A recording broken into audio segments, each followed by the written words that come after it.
And good morning. It is a Thursday edition of Glenn Clark Radio. I'm Glenn. He's Griffin.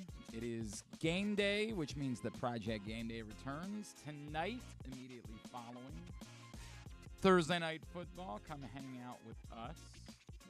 PressBoxOnline.com/game day. It's brought to you by our friends at BetYard AI, the Green Turtle Bet Park Sportsbooks in Towson and Canton, Easy Pass, and HelpMyGamblingProblem.org. Myself, Rita, our Super Bowl champion, Femi Imbadejo, Andrew Stecca, KZ, who knows, maybe Josh. Oh, yeah, Griffin. The whole crew. Thank you. This will be a little bit weird when we do top five teams because, there's only been one game. There's not really like so Ravens will be default change. number one, I guess. What's that? Ravens will be default number one. Yeah, hopefully. Hopefully that'll be how we feel. But I doubt it. It's just the reality of the circumstances. Yeah, come hang out with us tonight immediately following the game. PressBoxOnline.com/game day. Coming up on the program today, we will get you ready for Ravens Bengals. Our buddy Rocky Boiman from WLW out in Cincinnati, former NFL linebacker. He'll check in with us. Do defenses need apply this evening? We will find that out from our buddy Rocky Boiman. Also, later on in the program, we will do a little bit of a preview of tonight, but more discuss the fallout from the trade deadline, where the Ravens are after the moves they did and did not make. Former NFL GM Jeff Diamond, now a part of the 33rd team, he will join us as well. And coming up later on this hour, we'll make our picks for the week. Hopefully, I get one right. That would be... Get one? I'd take one at this point, Griffin. It's that bad. But Ken Zalis will check in with us a little bit later on this hour. So all of that coming up on a Thursday edition of the program. As far as tonight's game is concerned, I don't know why our expectation would be that it's all that significantly different than what happened in Week 5. I expect there to be a lot of offense. Until the Ravens prove me otherwise with their ability to turn offense into defense. It's funny because in a lot of sports you say it the other way, right? Like in basketball in particular, you'll use the phrase turn defense into offense, right? Like get some stops, generate some fast break opportunities, get your offense going a little bit with some cheap points from your defense. It's the exact opposite scenario that we're dealing with here. And in football, you might say, hey, get short fields. You have an outstanding defense. They get teams 3 and out. Get yourself good field position. You can generate, if your offense is a little bit lagging behind, then you can generate some offense that way. It's the exact opposite scenario here. Last week, the offense generated the defense. With conspiracy from Bo Nix, to be fair. But the offense generated the defense by shoving it down the Broncos' throats to a point where the defense could tee off a little bit more. That's the scenario that's going to have to keep playing out until the defense proves otherwise. We had an interesting conversation last night over on 105.7 The Fan. I brought it up briefly, but it's so unfair in the big picture of the story of the game that I don't really want to talk about it that much. But if this is what you're going to get moving forward from the Ravens defense, if they're going to be this unit, more or less, then what happened against the Browns, I ultimately think, does also fault the offense. And it dates back to, it's funny because I just mentioned we're doing the show with Femi, it dates back to the 2000 Ravens, where the reality was it wasn't going to be 50-50. And the measurement for success for the defense was not going to be, did you hold them to 20 points? Because they had to acknowledge that if they only held them to 20 points, they might not win. And it's not a question of fairness. It's a look at the reality of the circumstances. The reality of the circumstances say the Ravens need more from their offense. They need them to carry a greater end of the burden, whether it's fair or not. And they are going to have to be judged by that, which isn't an excuse to say the offense stinks or the offense wasn't good. It's a different conversation. It's that in the context of trying to win a Super Bowl, at some point you got to look around the room and say, it's got to fall a little bit more on us. And if we fail, if someone runs the wrong route, if someone misses a throw, if you get the ball back with a minute left and a timeout and a chance to win the game, you got to go win the game. That was the early years, the Patrick Mahomes Kansas City Chiefs. Famously, you get the ball back with 13 seconds left. You go win. But I keep coming back to that. In that Browns game, for everything that went wrong, they got the ball back with a minute left and a timeout. And great offenses got to go win. They got to go do that and say, hey, however we got here, we got here. But we got the ball. We got a timeout. We got a minute. Let's go win. Let's be better prepared for these circumstances. Let's think about this constantly. Tonight, I expect the Ravens to need to score points. Lots of them. I get it. The Bengals are without T. Higgins, and I think Jonas Schaefer dove into some of the numbers. It is significantly different for them when they have both Jamar Chase and T. Higgins or only one of them, which makes sense, right? Like, you lose a really good football player, you're probably not going to be the same. But Joe Burrow's numbers are significantly different. Hopefully that continues. Although, to be fair, in those games, he wasn't always playing the Ravens' pass defense. This will be a unique test for the Ravens' pass defense. And this theory that Joe Burrow is not nearly as good when he doesn't have both of those guys on the field. But I expect the Ravens are going to have to score points. And that might be what they have to do in order to win the Super Bowl. And I keep coming back. I think the defense needs to be better than this. But that can be better within the margins. I think the likelihood is, more or less, they're going to have to win a Super Bowl by constantly outscoring opponents.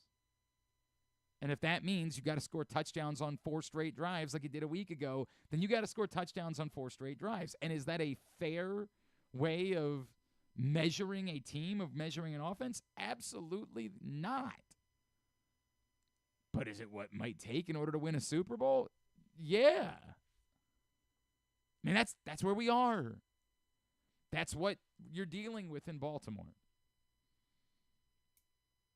Tonight provides that. As much as you want to say, can the Ravens pass defense finally step up? I kind of operate the other way, which is I just assume they won't. It's just the reality. I assume it'll probably be, I mean, we're 9 weeks into this thing. To suddenly wake up today and be like, maybe today's the day. Maybe this is the one. I know it hasn't gone well yet, but today might be the game. I have the exact opposite. The exact opposite thought process for me is I kind of assume that they won't. Let's be fair. It's what they are. Got a lot of evidence. And the question for me continues to be, will the offense continue to click at this absurd of a level? Tonight, will we see more of a role for Deontay Johnson? To be fair, he hasn't really practiced with Lamar Jackson yet. A little bit one day last week, a walkthrough on Friday. But I hasn't really been able to get a ton of time working with Lamar Jackson. Is this really, or is there purposeful thought, hey, let's get past the Thursday night game. Then we've got 10 days to get Lamar a little bit of rest, probably practices in full next week leading up to the Steelers game. Oh, wouldn't you know, it's Deontay Johnson against the Steelers. And that's the game and we have a bit more of a role for Deontay Johnson. I don't know. They're not going to tell us. Like, that would be insane. Imagine if they came out and like, yeah, we're not really going to do anything with Deontay Johnson tonight. Hey, Lou Amaruna, are you listening? We're not really going to do anything with Deontay Johnson tonight. Don't worry about him. Don't bother putting in any – like, they're not going to do that. But I think it's reasonable to think that it might be one more game before we really see – I don't even want to use the word breakout because, again, I don't know if he's the fourth receiver on this team. I don't know. I think that as the season goes on, he probably becomes more like the third. But it might very well be that their thought was just that he's here for depth. We'll find that out. But that will be interesting to see tonight if they can add that wrinkle. It does hurt the Ravens to not have Isaiah Likely on the field. You can say he hasn't maybe followed up his early season explosion. That as Mark Andrews has become a more focal point of the offense again, it's maybe come at the cost of Isaiah Likely, but it is nice to have both his options. So that's not nothing for the Ravens to not have Isaiah Likely for this game. The Bengals found something with Chase Brown last week. The Ravens have been depleted along the line. There will be no Brent Urban again tonight. We'll see. I don't worry about the Ravens' run defense because why would we worry about the Ravens' run defense? But they have been depleted. That's part of the story. There's a lot intriguing about this game. It's Lamar Jackson and Joe Burrow on a Thursday night. Like I joked with Ian Eagle yesterday, you don't have to try hard on this one. Unlike a lot of primetime games, like next Monday night is Dolphins-Rams, and like it's one of those like squint, like I guess this is interesting. Like everyone's healthier now, so like healthier, but they haven't won a game since Tua came back. No, like they're basically dead in the water. Some rumblings that maybe the Ravens were interested in a Calais Campbell reunion, but were the Dolphins interested in trading him? Like there are different feelings within that building about. This is the other part that's Dolphins interesting. Are what, 2-7? They 2-7 or 2-6. I don't remember if they had their bye or not.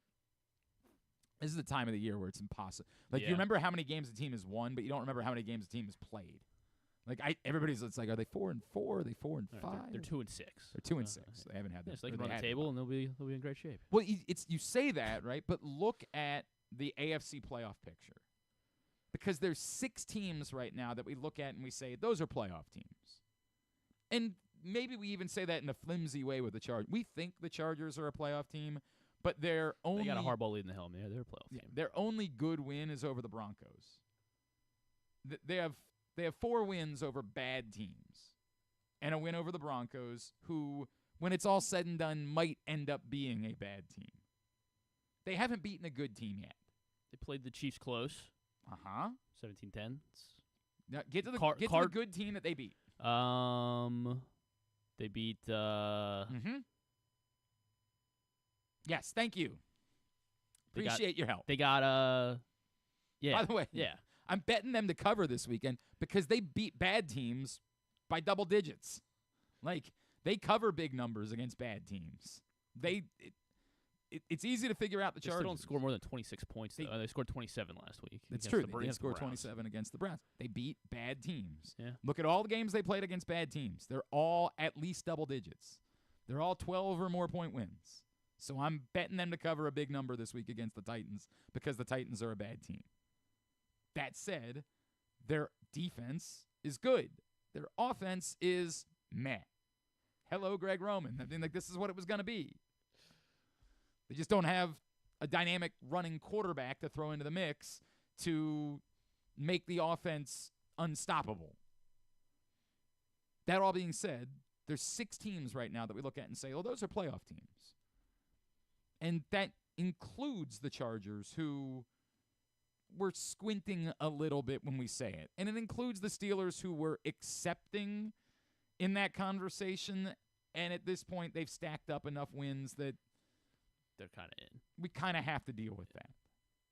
We're still not really sure that they're very good, but we know the defense is good, and they've just gotten enough wins that it's hard to imagine them falling apart. But worst case scenario, There's one playoff spot in the AFC that's completely up for grabs. And this is provided that all of the teams that we think are in stay healthy. Because that's the other, part of the conversation. If insert team name here, like if Houston were to lose C.J. Stroud on top of the receivers they've lost, we're not going to talk about them like it's a sure thing for them to make the playoffs.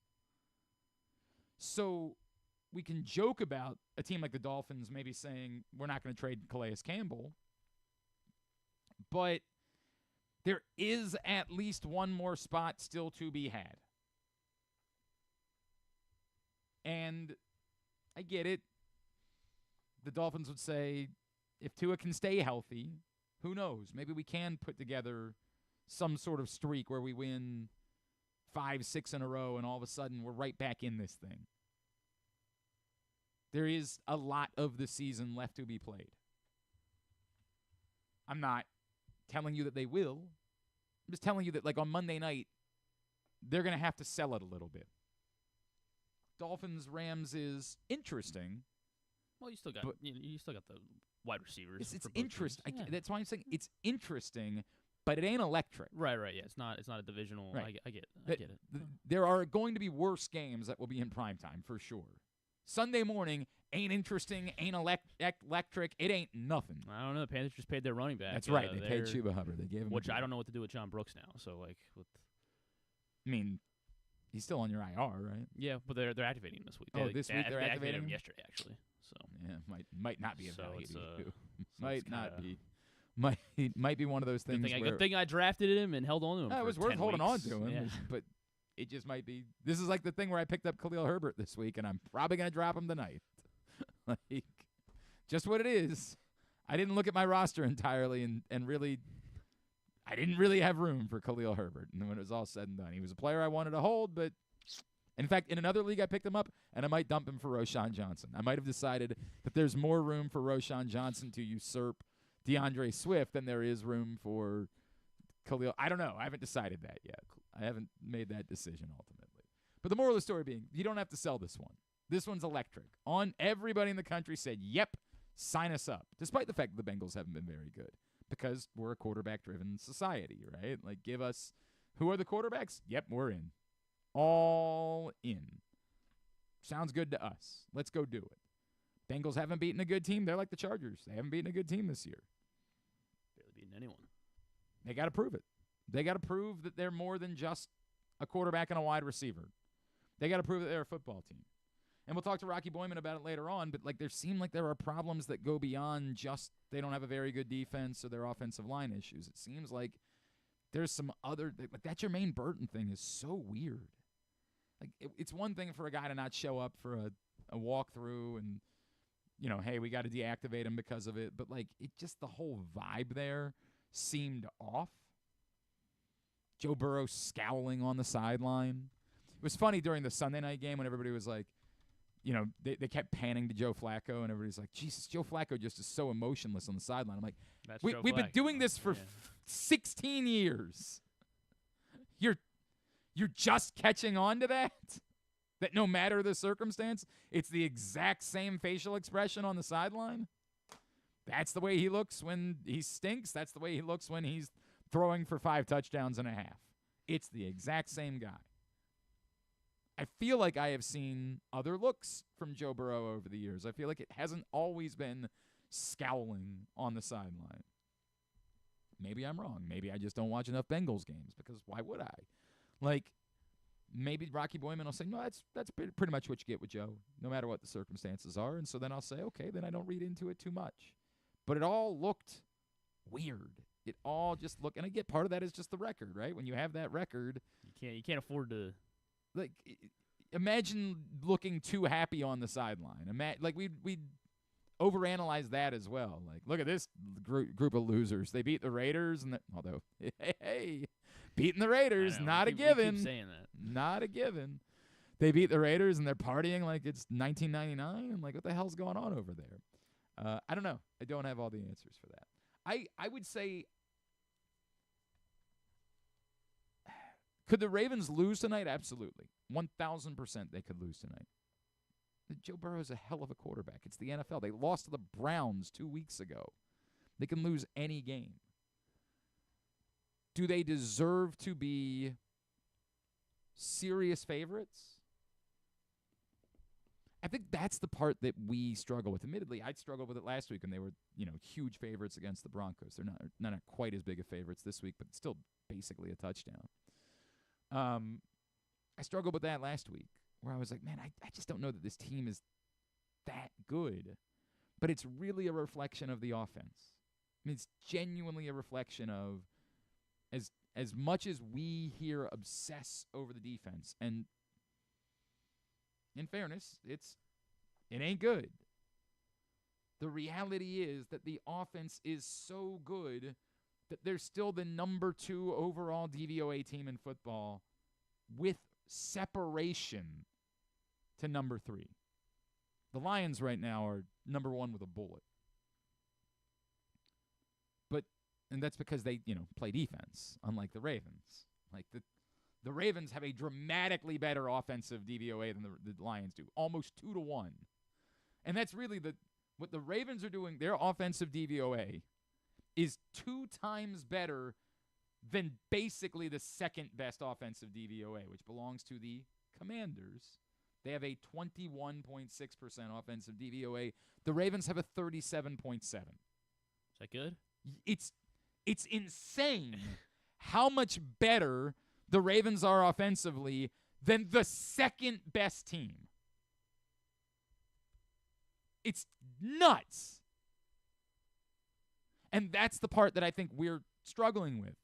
The odds makers are identifying that and saying, when you're that much better at this than someone else, and it's the thing that, as we always say, is predictive, right? Like Aaron Schatz talks to us about that all the time. The offense is predictive. The defense, you never know.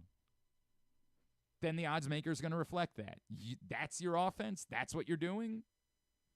We expect you to win because it's predictive, because it's the thing that we can count on that will show up every week.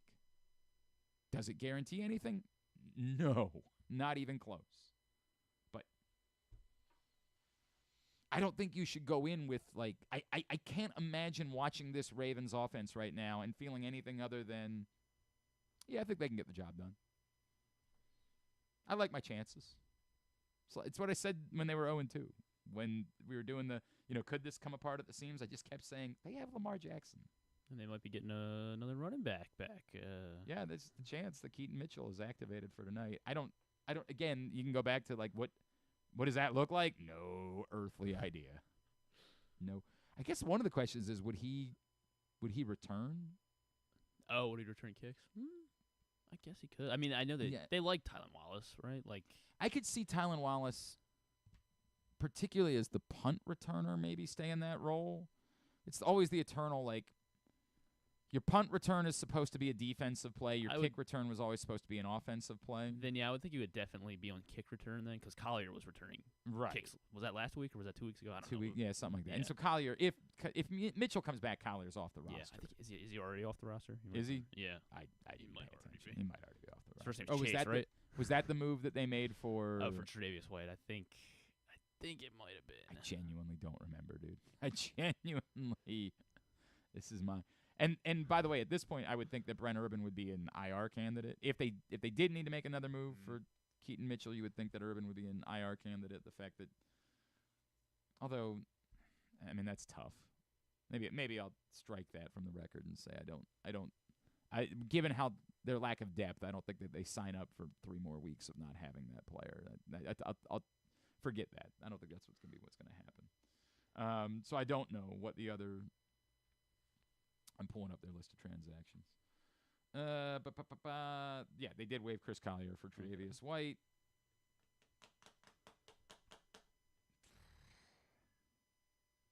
I don't even know. I genuinely don't know. Because he's still in PUP right now, or IR, whatever it is. Who? So Keaton Mitchell. They have so to put him on the 53-man roster. So then it might be, it might just even be then as simple as they're not ready to make the move yet. They don't know who they want.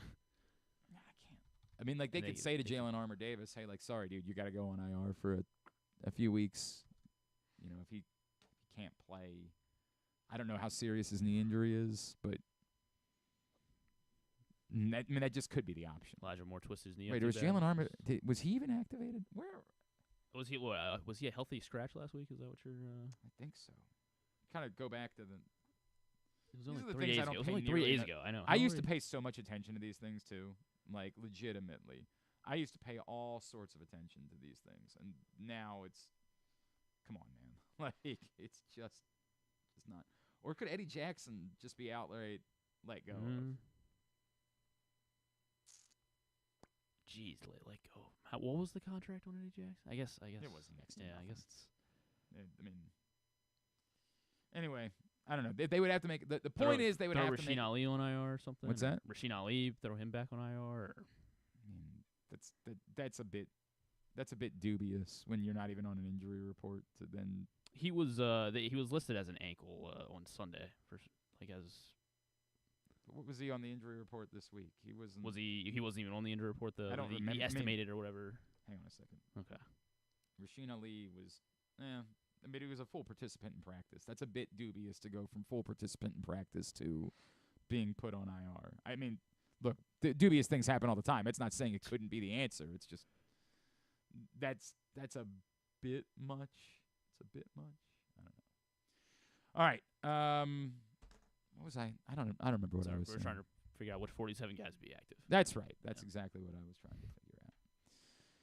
All right, when we come back in, we will make some picks for the week. Our friend Ken Zalis will join us. That's on the way. Today's show brought to you by the Stan the Fan Variety Hour. If you missed it earlier in the week, Stan, Ross, and Luke with their final get-together of baseball season and looking ahead to what the Orioles may or may not do. John Heyman tied them in with Max Fried. Oh, really? I don't think the guys talked about that on Monday because that report came out, I think, yesterday or today. Well, we also know the Rays are signing Juan Soto, so that's who? The Rays. Oh, who said that? I think that was also Heyman. Stop it. They don't even have a stadium, which is awful. Like I wish them well. The Rays are one of 7 known teams that have called about Juan Soto. Sure, John Heyman. Sure, they've called. I believe that. I believe that they've called. Anyway, you can find it Facebook.com/PressBoxSports, YouTube.com/PressBoxOnline, or PressBoxOnline.com/video. When we come back in, we will talk to KZ and make our picks. It's Glenn Clark Radio. The ultimate fan experience awaits you at Sports and Social Maryland. See how we're raising the sports bar with our massive 100-foot media wall featuring 40 HD TVs and a 47-foot big screen. Bet on your favorite teams and this year's biggest events at the FanDuel Sportsbook while enjoying your favorite beers and cocktails, plus our delicious takes on bar food classics. Visit Sports and Social at Live Casino and Hotel Maryland at Arundel Mills. Must be 21. Gambling problem? Call 1-800-GAMBLER. Driving in Maryland? Did you know an Easy Pass from DriveEasyMD.com can save you time and money? Of course you did, because you are a thrifty driver. An antenna reads your Easy Pass transponder and automatically deducts the toll from your Easy Pass account. Learn more at DriveEasyMD.com. PressBox's Project Game Day is the place to be after every game this season. Join Glenn Clark, Rita Hubbard, Super Bowl 35 champion Femi Ayanbadejo, and our cast of regulars as they break down what happened, why it mattered, and what it means moving forward. You can watch the show at PressBoxOnline.com/GameDay or PressBox's Facebook and YouTube pages. Project Game Day is brought to you by the Green Turtle Sportsbook in Towson and Canton, Easy Pass, and HelpMyGamblingProblem.org. So join us for Project Game Day after every game day this football season at PressBoxOnline.com/GameDay.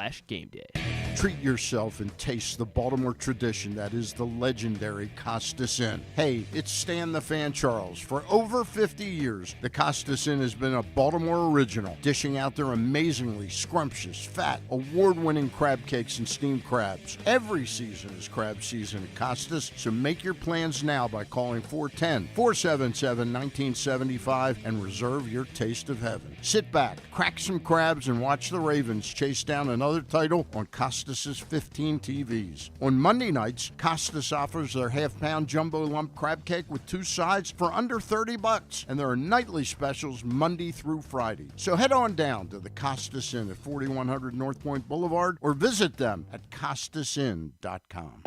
The votes were all counted, and the results are official. Royal Farms was named #1 for food in the USA Today 10 Best poll, receiving more votes than any other convenience store chain in America. The next time you want to get some good food fast, doesn't it make sense to go to Royal Farms? Voted best in the USA and home of world-famous chicken. Real fresh, real fast. Royal Farms. Gambling can be a fun and entertaining experience, but there are risks involved. If you're planning on betting on the game at the casino or on your phone or computer, know your limit, stay within it. Set a budget and a time to stop. Remember, gambling isn't a financial solution, and it doesn't mix well with alcohol or drugs. Know the risks and have a plan before you begin gambling. For free and confidential services, call 1-800-GAMBLER 24/7 or go to helpmygamblingproblem.org. Brace yourselves for an unparalleled in-person betting experience at the Green Turtle Bet Park Sportsbook and Bars in Canton and Towson. Experience the thrill of live betting with Baltimore's only state-of-the-art Vegas viewing TV experience. Choose between our on-site tellers or the convenience of our self-bet kiosks to place your bets. Gather your betting buddies and head over to the Green Turtle Bet Park Sportsbooks today. Green Turtle Bet Park Sportsbooks in Towson and Canton. The ultimate destination for game day excitement, great food, and live in-person betting. Must be 21. Please play responsibly. Gambling problem? Go to mdgamblinghelp.org. Coming back in here with Glenn and the other guy, Garrett, whatever his name is. You know who they are. All right, back in here on GCR as we continue along on a Thursday edition of the program. Ravens, Bengals tonight. Let's make some picks, not only for that, but every other game this week. Joining us now, he is our friend and retiree, basically Florida man at this point. He is Ken Zalis, and he's with us now here on GCR. What's going on, buddy? How are you? Never be a Florida man. I mean, I'm doing well. How you doing? You're sort of like Maryland man, though. Like you're just wandering around, going to soccer games. I don't know what you do with yourself anymore. What do you do with your time? I hang out the Friends School of Baltimore and coach softball. Well, there is that. I guess that's still true. I guess that's still a part of your life. All right. Before we get to picks for this week, a couple of things for you. Number one, I did just because I always like to be the guy when something happens. I like to hold someone until we get an answer on it. So I did pick up Khalil Herbert in as many places as I could. Hey, why not? Only then to quickly realize that on many of my rosters, I didn't really have room for Khalil Herbert. I did that bit that I always do, where I like use my defense or my kicker in order to make the move, because then I could just figure it out later on in the week. And then I looked at my bench in one league and I said, well, I don't really want to let go of Ricky Pearsall. I can't let go of Mike Evans. Certainly don't want to let go of Nick Chubb or Tony Pollard. And I know I'm carrying 3 quarterbacks, so that's going to be what you're going to tell me, like, what are you doing? I've got Goff, Tua, and Caleb Williams. But, like, they're all probably more valuable than a Khalil Herbert roster spot is. So you tell me. You can start 2 quarterbacks in this league? No, this is a 1-quarterback league, but I'm still trying to fish for a better quarterback, so I want to use them as part of my trade bait to get a better quarterback. So okay, well, nobody's giving you anything for Williams. Tua's been terrible since he came back. I'm playing Tua over Goff this week. I'm sick of this. I can't do this with Goff anymore. I can't. It's hard. It's hard because he's only throwing a limited amount of times. I'm with you. I'm playing Tua this week. But it's such a good matchup. I don't care. I'm sick of playing the game. I'm sick of this. Okay. When he goes 325-3, he probably will, but I'm not putting up with it anymore. I'm not going to sit back and let all of you tell me about how great Jared Goff is when he's putting up 9 points every other week. Okay. I'm not going to. I think it's idiotic to hold on to 3 quarterbacks in a league that you start 1. So, yes, I am going to tell you, figure out which quarterback you want to drop and drop them. I hate you. Do any of them have a bye left? I don't know, but I really am trying to pry away Patrick. There's the team that has Patrick Mahomes has Jaden Daniels as their starter, right? And so I've been talking to that person about making a move for me to get Patrick Mahomes, and the problem is he won't, because I'm really trying to offer him one of my running backs because I'm deep at running back, but I'm trying to make it whole and say, but hey, I get that you want to have a backup quarterback, so you can have one of my backup quarterbacks, and he just won't tell me which one he wants. And so that's part of the reason why I don't want to drop any of them, is because I don't want to find out that after I drop Caleb Williams, that was the backup quarterback that he wanted in a trade. That, truth be told, is the real reason why I'm not doing it. Okay. That's fine. We're running out of daylight with the trades, though. Okay, that's enough out of you. I mean, we are. I mean, I don't know when your trade deadline is in that league, but I think it got to might be coming up in a week or so. I think it might be next week. Yeah, that's what I think Yeah, it is. That's so, why I'm trying to. I mean, but again, is it really worth holding on to Khalil Herbert? I mean, he with Moss now hurt, and we've all seen the Williams act in Cincinnati. They just don't have faith in him. I agree with you. I mean, he's worth holding on to for a week, but I mean, if you won't do what you should do, then drop him. Enough out of you. Enough out of you. I hate you. I hate you. All right. God. What else is going on? What else do I care about? We can drop John Brooks, KZ, with since Chuba Hubbard got extended. I didn't hear. Jonathan Brooks. Should I just drop him? I don't really. I can't really. There's no one else I'm dropping over Jonathan Brooks. So should I feel okay in that? I'm not dropping Javonte Williams in favor of Jonathan. No, Brooks. I think that's fine. I mean, Brooks is going to have a role at some point. I don't know if this is the week for that. So you may be able to scoop him back up if you're able to do that. But he's a timeshare guy unless there's an injury there. So I am starting Tua because Jordan Love's on bye. So would you like Tua, or do you like Daniel Jones going against Carolina Sunday morning? Daniel Jones. I mean, the matchup's great, but I can't. I can't do it with Aaron Rodgers or Rodgers isn't terrible. I mean, they got Arizona on the road, Arizona.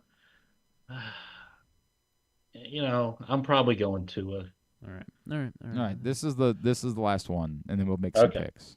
You playing Mike Gesicki over Kyle Pitts at this point? I am tonight. Yeah. I mean, without Higgins, I mean, you look at what he's done, and you look at, we hope it's better, but you look at what tight ends have done to the Ravens. I mean, I think you got to kind of do that. All right. Very good. Let's get into it. Picks for the week. All I can say is it ain't great for your boy. It's just really, really, really bad. And even worse because John was misgrading last week's picks, and for a minute I thought I was like, I didn't do so bad. Son of a bitch. Hate you. I am 2 games back in last place. It's an abomination. It's just awful. KZ made up some ground last week with a 7-2 week. He's back within 4 games of Ryan Chell at the top. At the top, we're playing for a little bit of cash. At the bottom, we are trying to avoid being the one that's got to come in here and do all these Brazilian things, take strikes from John Rollo. That is so stupid. I can't believe it. Suddenly he doesn't like it. Yeah, as well as the sardine fruit cake and Couscous Paulista. Yeah, sure, and getting waxed, the whole thing. Oh God! All right, let's get into it. 3 college games, 6 NFL games for the week. Where do we start? We're going to the college football capital of the world, number 1 team in the country, Eugene, Oregon. And the Ducks are hosting the Maryland Terrapins, and they are 25-point favorites. They are laying 25. Yeah. If the line was 40, I'm not sure that I would take Maryland. Oregon. That was going to be my question. Well, I mean, I'm sure one of us is going to bite. I mean, it's an insane line. Like it's nuts. I'll be really honest. When the line came, when I saw this email, I'm like, oh, it's only 25. But Maryland has 1 or 2 games a year. I will give them this. Oh, this is where they go, stay within a touchdown of Ohio State. You don't think there's any way they're going to hang in a game, and then all of a sudden they play a top 5 team really, really tough, right. And it gives everybody hope. It's like, oh, look at what they did. It's like, shut up. They're not doing it this time though. I had some. I don't know if I got a eyebrow raise from Griff when I did he saw my picks today. I did because I saw it on just my phone, but just the preview, and that was the first thing I saw. I was like, this. You're like, no way. Something amiss here. I got Oregon by 50. Okay. I just I get it. I don't see it. I get it. don't see it. Yeah, because that is the thing in the back of your mind is like, yeah, the Terps do play. They have one of these. You know, games they're coming where off they the play bye. They've had lots of time. Jeez, I mean, and they looked terrible in Minnesota. Yeah. Like, there's. You can't pick Maryland. Yeah. Is anybody? I'm not even gonna overthink it. Is anybody doing it? I can confirm. I think we're gonna get this one wrong because there are two people on the Terps. Jeremy Kahn, of course, and then Ryan Shell. Uh-oh. So he knows, and he knows. Uh-oh. So he's gonna extend his lead on that one, I think. But yeah, those are the only two on the Terps. Then we will go to Oxford, Mississippi, number 16 ranked Ole Miss, trying to find a way to get back into the playoff, and they are hosting the number 3 ranked Georgia Bulldogs, and the Dogs are 2.5-point favorites. I don't know, man. I really don't know. I have not watched nearly enough Ole Miss to. I think I watched their game against LSU, and they weren't terribly impressive to me. Was that one of the close ones? It was one of the close ones. It was one that they had the lead late, and then LSU rallied and won in overtime. Oh yeah, that was a good game. Carson Beck did not look great against Florida last week. I don't know how much reason there is to have faith in Georgia, but I just can't tell you that I've got faith in Ole Miss, so I think I'll default to Georgia in this one. That's about where I am. I have zero faith in Ole Miss in big games, so it's only 2.5. Who do I think is going to win the game? Probably Georgia. So I'll take Georgia. Yeah, that's where I'm gonna lean as well. You know, Georgia is playing like close games of late. They're not burying teams like they have in the last 2 seasons. But it looks like it's gonna be rainy in Mississippi on Saturday as well. I think that's gonna favor Georgia just because Ole Miss likes to go so quick. It looks like they're gonna be missing their top receiver and top running back. Ole Miss will. So I'm gonna go ahead and go back to the well and stick with Georgia in this one as well. So we are all on the Dogs. Andrew Stecca. Good morning to Andrew Stecca, by the way. He said he's recovering from wisdom tooth. Is he all hopped up on drugs? Did we get? So. Did Mrs. Stecca take any videos that we could share? Because I would really love that. Yeah, I think he's listening. So yeah, let us know. Please, Andrew, if there are any videos that you have that Mrs. Stecca took of you under the drugs, we would like to see that. Andrew joins us on Georgia, as does Joe Serpico, and Paul Valley and Ryan Shell are on the Dogs. Oh, I wish I would have known. I would have had him hopped up on drugs, hop on the Zoom as well for this segment. That would have been good. That would have been good. Only if you're still hopped up, Andrew. Otherwise, we'll see you tonight. Alabama now, site of College Game Day, is going to Baton Rouge, and they are taking on the Tigers, number 15 ranked LSU Tigers, number 11 ranked Alabama Crimson Tide. So a playoff eliminator. Potentially. Yeah, a lot of people are thinking this is on ABC, and the Tide are 3-point favorites going into the jungle. Yeah, I don't know what to do with Alabama because they were looking really shaky for a few weeks.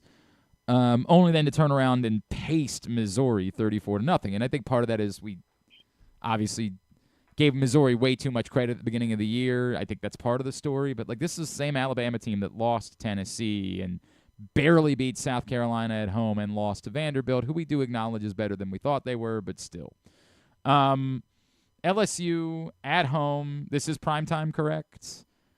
That's tough, man. And this is not Nick Saban, Alabama. This is, I don't know. I feel like I almost have to default to, with a couple of points involved, I feel like I have to default to LSU here. So LSU is going to be the pick.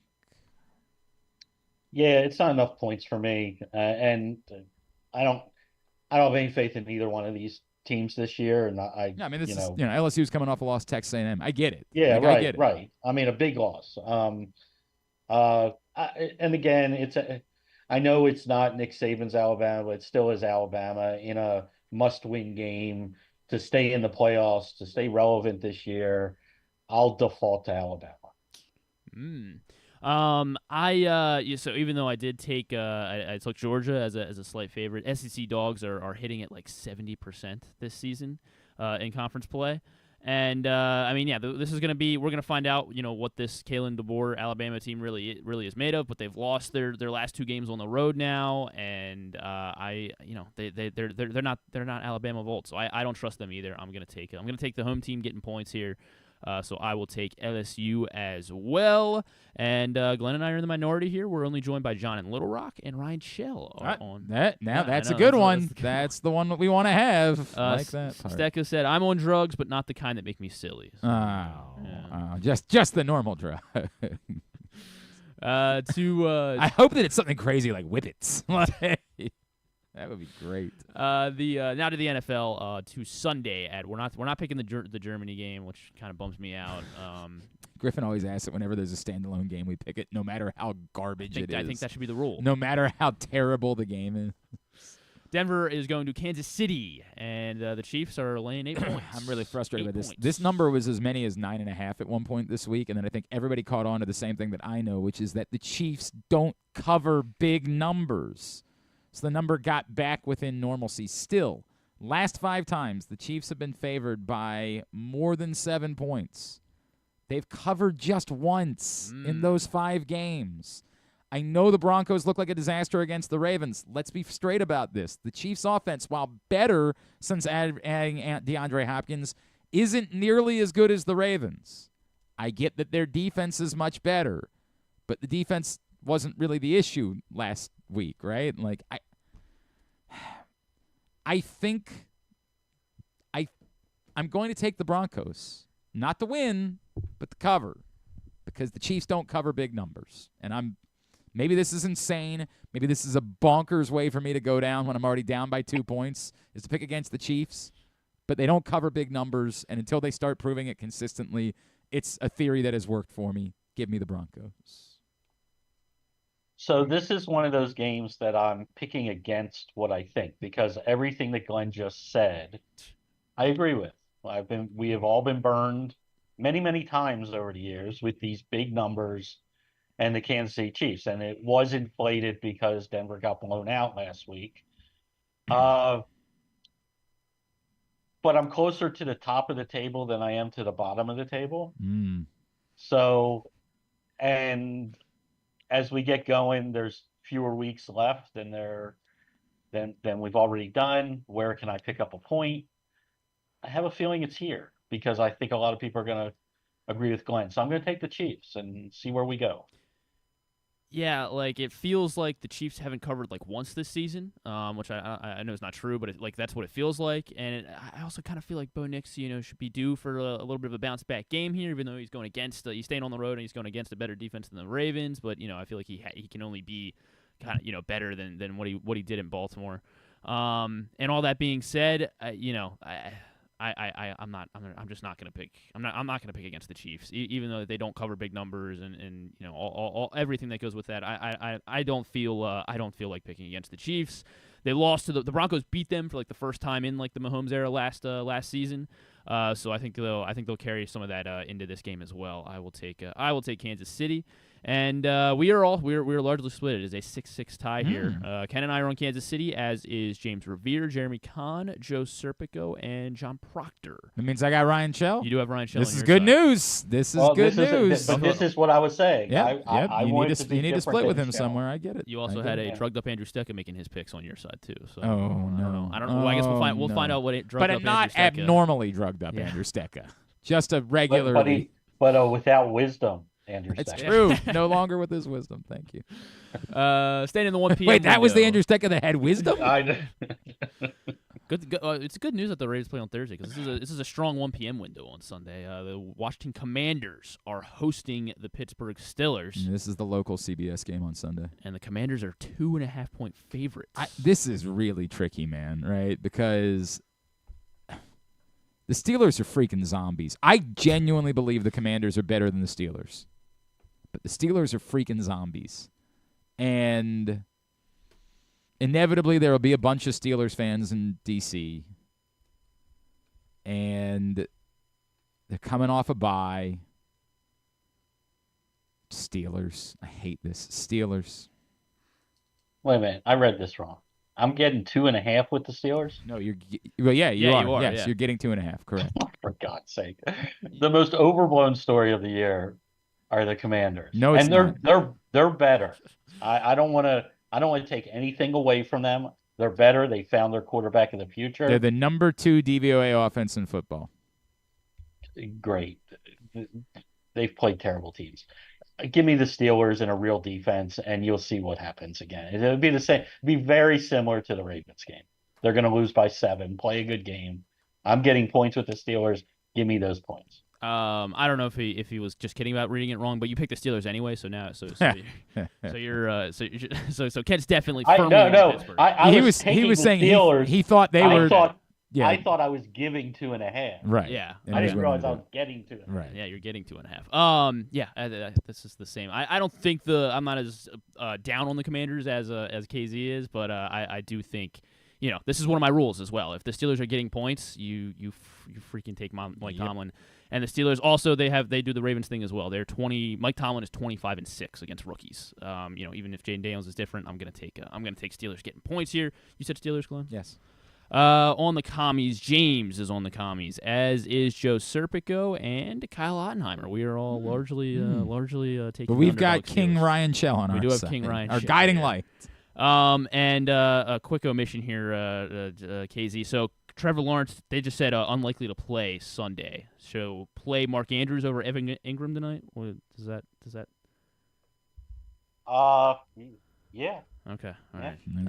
Don't All trust right. Evan. I don't Ingram even know anymore. who the heck's the backup. Is it Carson Wentz? No, he's the No. Kansas City back. He's in the No, street, it's somebody. Isn't it somebody that we know though? Isn't it somebody that? Hang on a I second. honestly don't know who it is. All right, go do the game, and I'll deal San with this. We gotta move. Francisco is making the. It's Mac Jones. It is somebody we know, but it's not somebody who's good. Mac Jones. Somebody Could be good. Sometimes he's a Pro Bowler, that. Thank you. San Francisco 49ers are going to the East Coast to play at 1 p.m. Tampa Bay is playing host, and they're getting 5.5. The 49ers are 5.5-point favorites. I think this is Tom Brady game as well. This is a big Fox game. This is tough. I feel like the West Coast thing has not worked out this year. Like, I feel like West Coast teams have been much better going cross country for 1 o'clock games than they normally are. And maybe I'm overblowing a couple of games that we picked, like the Seattle Atlanta game and the Arizona Miami game. Like, maybe I'm just overvaluing a few games that I remember, but it feels to me like the West Coast thing has been neutralized. I assume that Christian McCaffrey is just Christian McCaffrey again, right? And if he is, then the 49ers are definitively notably better than a Buccaneers team without their wide receivers. But the Buccaneers did just go stand toe-to-toe with the Chiefs with a chance to beat them at the end. The line feels a little disrespectful to the Buccaneers. Oh, God. Uh-oh. You'll be all right. This is where I feel like this is going to be the difference in me losing. But Buccaneers. Give me the Buccaneers with the points. Oh, my God. Yeah, I don't like the number. But the number tells me that Vegas expects McCaffrey to play. No, So- McCaffrey's playing, I think, at this point. No, it's not for sure. Yeah, I think it'd still be up in the air. He's got to get through practice this whole I week. think he's playing. If he plays, that's a different football team because they're not putting him out there at 50%. Every time he's come back from an injury, for people who say, well, there's going to be a split now, they're not going to risk it. That's not what they do. That's not what they've ever done with him. I'm going to take the 49ers because he's going to, if Vegas thinks he's going to play, I think they blow him out. I am going to take the 49ers, and I will take Christian McCaffrey anytime touchdown as well, along with that. And I would think I'll be doing that the rest of the season as well. So, yeah, I'll take the 49ers. They're coming off a bye. The West Coast trip doesn't scare me, or East Coast trip doesn't scare me as much as it has maybe in the past. So I will take San Francisco. And, Glenn, you save Joe Serpico for being a lone wolf on Tampa Bay. That's not who I wanted. I wanted other partners. Yikes. You were the only two getting Yikes. 5.5 with the Buccaneers at home. Now to the desert, and although Joe Serpico is competing with me at the bottom, so maybe it's good to make sure he can't get any separation. And I feel like Reese Davis now. Quickly, Jets at the Cardinals. This is a pick 'em. Look, I'm going to take the Cardinals because I picked against them too much, and I know what that means. It means I'm definitely losing. Cardinals. I just don't. I don't want the Jets to win, so I'm not going to pick them to win. Yeah.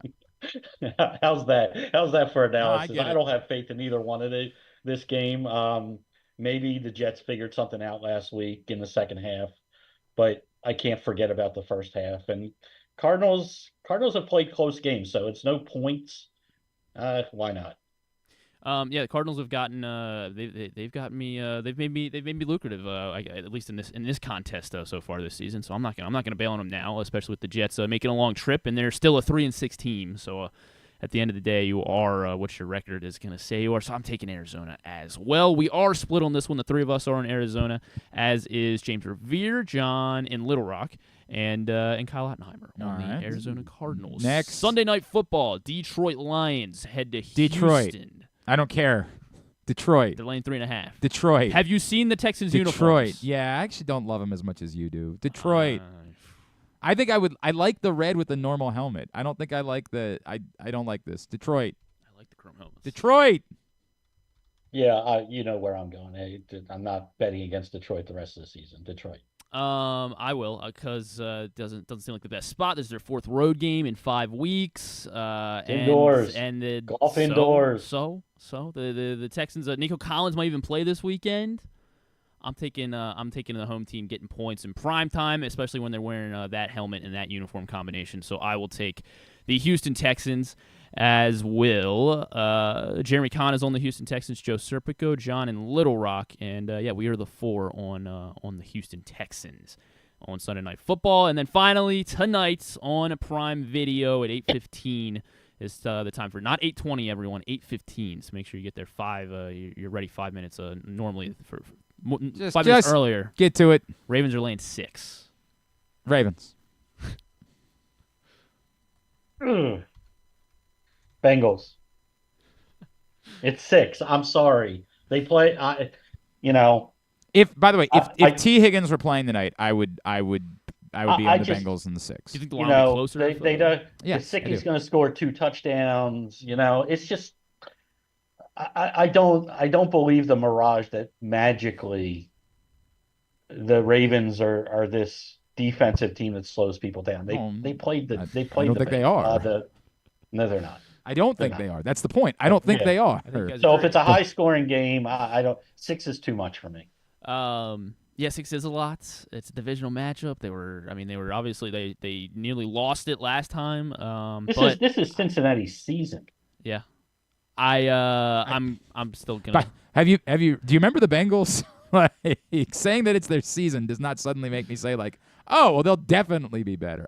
Lamar is he's 5-14-1 as a favorite of 6 or more in the past 4 seasons. Who is Lamar? He's 5-14-1, 26% as a 6-point favorite. I'm gonna go down with the ship. I'm taking the Ravens here. Okay. I'll lay the 6. What is Proctor? You can't put a question mark. You're taking the Ravens. And on the Bengals with Ken, Andrew Stecca is on the Cincinnati Bengals, as is John in Little Rock, and Ryan Shell is. Oh no! Yeah. Oh no! 9-0 week incoming for Ryan Shell. The whole top of the table against Glenn. Wow. Not great. Not great. I'm on the Ravens. Maybe I'll be within shouting distance. I can just keep yelling. What's it like up there? How's the weather? All right. See you tonight. You will see me tonight. Very good. KZ, Can't wait. Old man Zalis staying up late with us. Andrew doesn't look puffy enough for me. Oh, wait. Do you have video of Andrew? Is he on? I see him because he's on the Zoom. I didn't know he was on. I feel puffy. If you were on the Zoom the whole time, why didn't you tell us? We got to wrap up the segment. Well, I've been here. You got a producer, don't you? Sorry. If I can see him, you all can see him. God, man. Are you all right? Everything okay? Everything's okay. Yeah, I had all 4 of my wisdom teeth ripped out yesterday Did morning. Mrs. Stecca get any good video? Anything? I really came to pretty quickly and like kind of rolled out of there. It wasn't as extreme as you might think it was. Thanks for being a massive letdown. That was gonna get me kind through of my day. dealing with a little bit of puffiness and a little bit of We've been through enough this week, Andrew Stecca. You couldn't have at least provided us content. You couldn't have at least helped lift our spirits. I specifically picked this week for very prominent reasons. Let's be honest. Give me the drugs. Give me the drugs. Are helping. I don't like the drugs, but the drugs like me. That's something. That's pretty much where we're at. Where we are. Well, thanks for making a 5-second cameo, pal. I should see you tonight as long as I'm conscious. Yes, please. Project Game Day this evening. I will look forward to that. Love the both of you. Thank you. We'll talk to you this evening. See you tonight. Andrew Stecca making a brief cameo. Nailed that one, Griffin, all over it. And KZ. All right.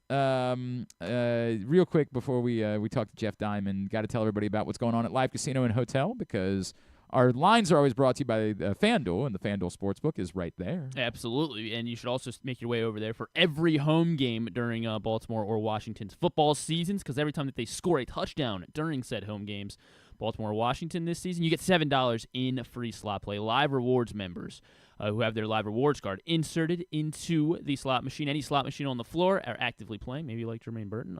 You can get $7 in free slot play for every home touchdown scored this season. So head over to Live Casino. Adirondack Mills, must be 21. Please play responsibly. For help, visit mdgamblinghelp.org or call 1-800-GAMBLE. Into hour number 2 of the program, we will preview the Bengals here in a few minutes with our friend Rocky Boiman as we get ready for Thursday Night Football.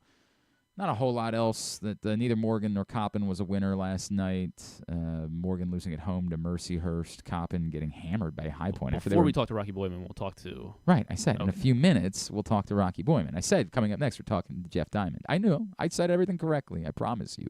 This time, because I'm going to get it wrong a lot of times. There'll be a lot of times where I will get things wrong. But I promise you this time, I was on it. I was on what's going on this time. I'm not quite Old Man Clark yet, but I'm getting there. Anyway, yes, Ravens-Bengals tonight, but we are still dealing with the fallout of the trade deadline and what the Ravens did and did not do.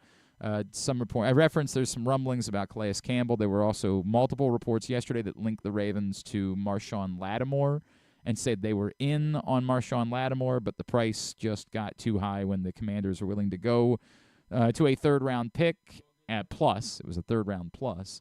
And you can have your opinions about that, and I think there's plenty of room to have opinions about that and whether or not the Ravens should be – I've talked before, should you be willing to pay a tax? To me, I'm willing to pay a tax at edge rush more so than I'm willing to pay a tax at cornerback just because while you can always say you could use depth, I'm not unhappy with – the group that they have. So I kind of get it. I don't know that you pay a tax at corner the way that I would have been willing to pay a tax at edge rush. Let's talk more about what they did and didn't do. Former NFL GM, friend of ours, 33rd team is where you find him. He is Mr. Jeff Diamond, and he is with us this morning here on GCR. Jeff, it's Glenn in Baltimore. It's always great to chat with you. Thank you for taking some time for us. Yeah, thanks, Glenn. Always happy to do it. Jeff, I read the piece that you did about the moves that were made, and it's funny because the Ravens did ultimately make 2 trades, and I feel very differently about the 2 of them. I even for a nothing price, I can't think that Tre'Davious White is someone that's likely to offer much help. It does not. Every ounce of work that I've done on Tre'Davious White, he just looks like he's not the same player post-injuries, and it's really hard for me to imagine that changing. They didn't give up anything for him. I can't be angry about it. But the Deontay Johnson one, and I think you and I agree about this, given how little the price was, whatever risk there is of him having had some drops issues a few years ago and maybe some issues in the locker room, very much worth it for someone that does seem like they could be genuinely helpful, and worst case, you really could use depth at wide receiver because players get hurt after the deadline. I'm very fine with the move that they made for Deontay Johnson. Yeah, I would definitely agree with that. I think that Deontay Johnson. All right. Let's see if we can. Hang on sorry, a Jeff. Yeah, we lost you there for a second. We got you back? Yeah. Yeah, Deontay Johnson. That trade I thought was a steal for the Ravens actually, and considering that once the top receivers had already been moved, talking about DeAndre Hopkins and Amari Cooper and Devontae Adams, Deontay Johnson was probably the best receiver available, better than a Mike Williams, for example, who's been hurt a lot, that the Steelers got. And so I thought that to get him for just a swap of 5th and 6th round picks was really a steal. And then they get the Panthers, who did not have a good trade deadline, except for trading Jonathan Mingo to Dallas. Right. But other than that, the fact that they were able to be able to have Carolina pick up part of Johnson's salary was kind of crazy. And so, yeah, I think the Ravens did really well in that deal.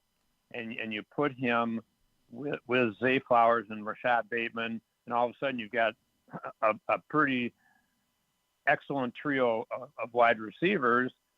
And you got Derrick Henry leading the NFL in rushing, Lamar Jackson, the MVP, playing great, and they crushed Denver last week. And so it's, I think it was really an excellent trade deadline for the Ravens in that regard. Okay, that said, Jeff, the consternation in Baltimore is about what they didn't do, which is that they didn't dip their toes into the edge rush market. And acknowledging that we don't know, and I've heard some rumors. I would say they're more than rumors, about players that they might have been in on. I get that ultimately there weren't a lot of rushers that were dealt, and I don't feel all that strongly about like Preston Smith and Josh Uche. I'm not sure how much they help the Baltimore Ravens in comparison to what they have. Zadarius Smith, I think would have been great, but I don't know if the Browns would have been willing to trade Zadarius Smith within the division since he has another year on his deal. I do think that, like, when you hear that the Giants were looking for a certain price for Azeez Ojulari, I think the Ravens' edge rush problem might have required them being willing to pay a tax for the draft development issues they've had, particularly with David Ojabo, who was a second-round pick and was thought of as a first-round talent, but is a healthy scratch at the moment for multiple weeks, and they don't even want him on the field. I do think it's fair to be critical while acknowledging none of us think that like Max Crosby was ever, really plausible. No, I think perhaps Chase Young might have been a guy they could have gone after in New Orleans with the Saints having a lousy season. But again, you talk about it's difficult to get these edge rushers, and there wasn't a lot of movement in that area. As we said, Zadarius, Cleveland was not going to trade him within the division, even though the Browns are having a terrible season. So, yeah, I think that they did the best they could, but I think what it might have even helped the Ravens more was to go after Jonathan Jones of the Patriots at corner, where they've had trouble in pass defense this year. And so, yeah, you can always look at the trade deadline and say, yeah, we should have done more. But the reality is that it's difficult to trade in season. It's difficult to find players that can be retrained so quickly to make an impact. And even still, the trade deadline is so much more volatile now than it was in my GM or team president days, when there were very few trades ever made mid-season because coaches didn't want to have to coach these guys up, and GMs like myself didn't want to necessarily part with draft choices. So it's a whole different era now with so many trades being made at the trade deadline and so many major trades. And the Ravens have done plenty well in recent years. You talk about the Roquan Smith deal at the trade deadline a couple of years ago, how impactful that was for their defense.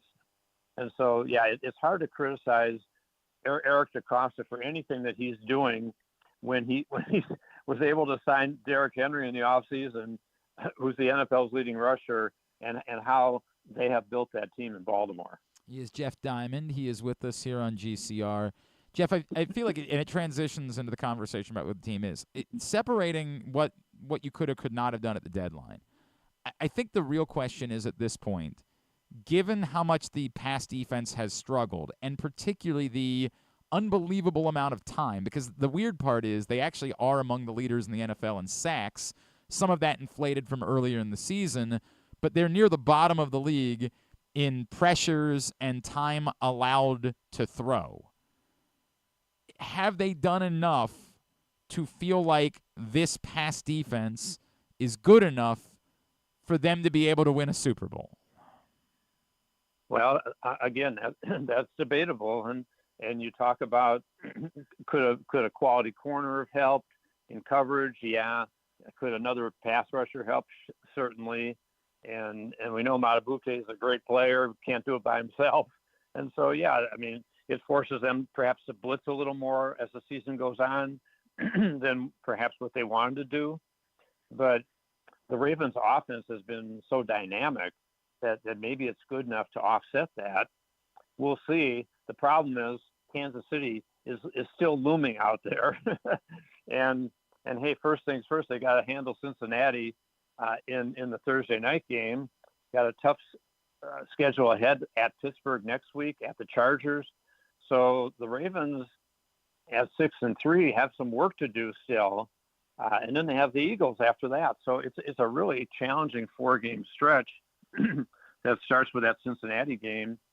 And we'll see if they can do enough to compensate for maybe giving quarterbacks too much time. But you certainly have to be concerned about that when you think about facing Mahomes in postseason. I feel like that's that's where the next part of this conversation goes is if they're not much better defensively, can the offense just be good enough to keep outscoring teams and, you know, maybe throw it back to those early years Chiefs teams and certainly some of the teams that we think of the Drew Brees Saints era, and just simply score enough points week in and week out that it doesn't matter if their pass defense isn't all that great? Well, it's possible, and it's happened plenty of times in the past, but it just seems like a team like Kansas City, and they pick up DeAndre Hopkins. Right. Too balanced. Yeah, I think it's just very difficult. Ultimately, you get to postseason, especially if the Chiefs have home field advantage over the Ravens. And first of all, the Ravens have to win the division. And right now they're a game behind Pittsburgh. And Pittsburgh's a quality team. I think the Ravens will catch them. They have the big game coming up, certainly. And then they play them, I believe, later in the season, too. They still have 2 matchups with the Steelers. And so I think they'll have the opportunity to catch them. But if they wind up going to Kansas City, and Buffalo is looming, too. The Bills improved themselves as a trade deadline by picking up Amari Cooper. So the AFC is not going to be easy sledding, and I'm not ready to write off the Bengals yet. When as Joe Burrow and Jamar Chase heat up and their defense starts playing a little better, if they get that win over the Ravens in the Thursday night game, it's going to be certainly a challenge to hold them off. So yeah, the AFC has a lot of quality teams, but yeah, the Chiefs have to be the big concern for the Ravens. They couldn't get past them last year, and that was in Baltimore, and that Chiefs defense very underrated with Spagnuolo, and certainly you talk about the quality of players they have. So it's going to be I think a challenge for the Ravens, but we kind of knew that because of the players they lost in the offseason, that it was going to be a challenge. I think the offensive line that has 3 new starters has developed really well, and you give the Ravens coaches credits for that, because that was where I thought they could fall off, and that's where I thought Cincinnati would end up winning the division over the Ravens when we were looking at it in the offseason. Not necessarily thinking Pittsburgh was going to make a big charge, which they have, but yeah, I think it's going to be an interesting race. We're only at the halfway point. I'm trying to figure out what to make of Cincinnati going into tonight, Jeff, because I absolutely had been the guy that said, I can't write them off. I can't write them off. I can't write them off. And I'm not trying to tell you that I'm writing them off now. And I do think that they're dangerous, although I they're more dangerous when they have T. Higgins, and so, I think it's good for the Ravens that they don't have to face both of them tonight. I just something seems off there. Like something seems like it's not just the defense hasn't been very good. It's not just the offensive line has been shaky. It just seems like the vibes are all, and maybe it's as simple as, hey, they win a game tonight and everything's fine. But all that situation with Jermaine Burton last week and Joe Burrow scowling on the sideline, the vibes just seem off for the Bengals to me. And I'm starting to wonder if there isn't a bigger problem that they can't just make it click because, hey, it's Joe Burrow and Jamar Chase that we're talking about. And you may be right. And Hendrickson's had his issues, and he's still having a great year. Yeah, he had 4 sacks last week, right? Yeah. But he's had contract problems the last couple of years, and so you wonder about the Bengals and T. Higgins. They probably won't be able to keep him in the offseason because they're going to give Chase a boatload of money. So it certainly is questionable for the Bengals. But as I said, I still think they're a quality team and have a really good coaching staff, and I expect them to give the Ravens all they can handle in this Thursday night game. Jeff Diamond, at Jeff Diamond NFL on Twitter is how you follow him. Of course, the 33rd team is where you can find all of his stuff. Jeff, what else can we plug for you, sir? Oh, I think that's probably it. I'm doing a lot of different college speaking and a lot of different media work and working with my agent firm. So it's a busy time. We're in recruiting season for the agent firm. So it's a fun time of year. And up here in Minnesota, I do a lot of coverage of the Vikings, and it's been exciting to see the Vikings having a really good first half of the season, especially kind of the reclamation project that Sam Darnold has been here and the great coaching job Kevin O'Connell has done with him. And of course, he's got a great supporting cast led by Justin Jefferson. So it's been a fun year with the Vikings so far. But as we said, we're just halfway there. No doubt about it. Jeff, really appreciate you. Thank you for taking the time for us this morning. Thank you, Glenn. Appreciate it. Take care. That's Jeff Diamond, former NFL GM, with us here on GCR. When we come back in, we will preview the Bengals. Is there something weird going on there? I don't know what to make of it. Our friend Rocky Boiman will join us as he does every time the Ravens face the Bengals. We'll do that next. It's Glenn Clark Radio. Treat yourself and taste the Baltimore tradition that is the legendary Costas Inn. Hey, it's Stan the Fan Charles. For over 50 years, the Costas Inn has been a Baltimore original, dishing out their amazingly scrumptious, fat, award-winning crab cakes and steamed crabs. Every season is crab season at Costas, so make your plans now by calling 410-477-1975 and reserve your taste of heaven. Sit back, crack some crabs, and watch the Ravens chase down another title on Costas' 15 TVs. On Monday nights, Costas offers their half-pound jumbo lump crab cake with 2 sides for under $30, and there are nightly specials Monday through Friday. So head on down to the Costas Inn at 4100 North Point Boulevard or visit them at costasinn.com. Make the most out of every day in your Toyota RAV4. Available in hybrid or gas-only models. A RAV4 can get you where you want to go in style. Check out buyatoyota.com for deals on new RAV4s from your local Toyota dealer today. The drug scene in Maryland is changing. Fentanyl and xylazine are being added to street drugs, and you may not even know it. Xylazine is not even intended for humans, and fentanyl is an opioid 50 times stronger than heroin, and contributed to over 80% of overdose deaths in our state. Anyone who uses drugs, even occasionally, is at risk of overdose. To learn more, visit stopoverdose.maryland.gov or call or text 988. The votes were all counted, and the results are official. Royal Farms was named #1 for food in the USA Today 10 Best poll, receiving more votes than any other convenience store chain in America. The next time you want to get some good food fast, doesn't it make sense to go to Royal Farms? Voted best in the USA and home of world-famous chicken. Real fresh, real fast. Royal Farms. The latest edition of Press Box is available now. On the cover, Brooks Dubose profiles Maryland basketball forwards Derek Queen and Julian Reese as the Baltimore-built duo reunites in College Park with hopes of bringing the Terps back to prominence. Also inside, meet college basketball players from all of the area's D1 programs. Press Box is available for free at over 500 locations throughout the region, including 60 Royal Farm stores, where you can read the entire issue online at PressBoxOnline.com, where you can also find great betting advice and the best daily coverage of the Orioles, Ravens, and Terps.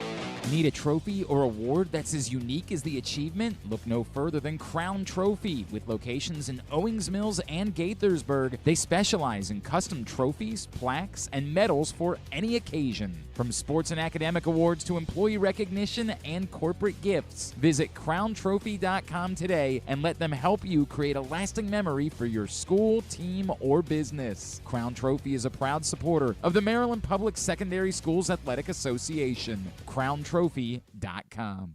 One of the things that's definitely wrong with this country is that this dude still has a job somehow, some way. Glenn Clark. All right, back in here on GCR to continue along on a Thursday edition of the program. Today's show also brought to you by the Arthur Millette Show, which returns next Tuesday night. We will be at Mother's North Grill in Timonium. Come hang out with myself, Rita, Arthur, his special guest. 7 o'clock Tuesday night, Mother's North Grill in Timonium for the Arthur Millette Show. It's all brought to you by Easy Pass and HelpMyGamblingProblem.org. We will see you on Tuesday for the Arthur Millette Show. PressBoxOnline.com/Millette, as always, is how you find out more. Yeah, John Heyman.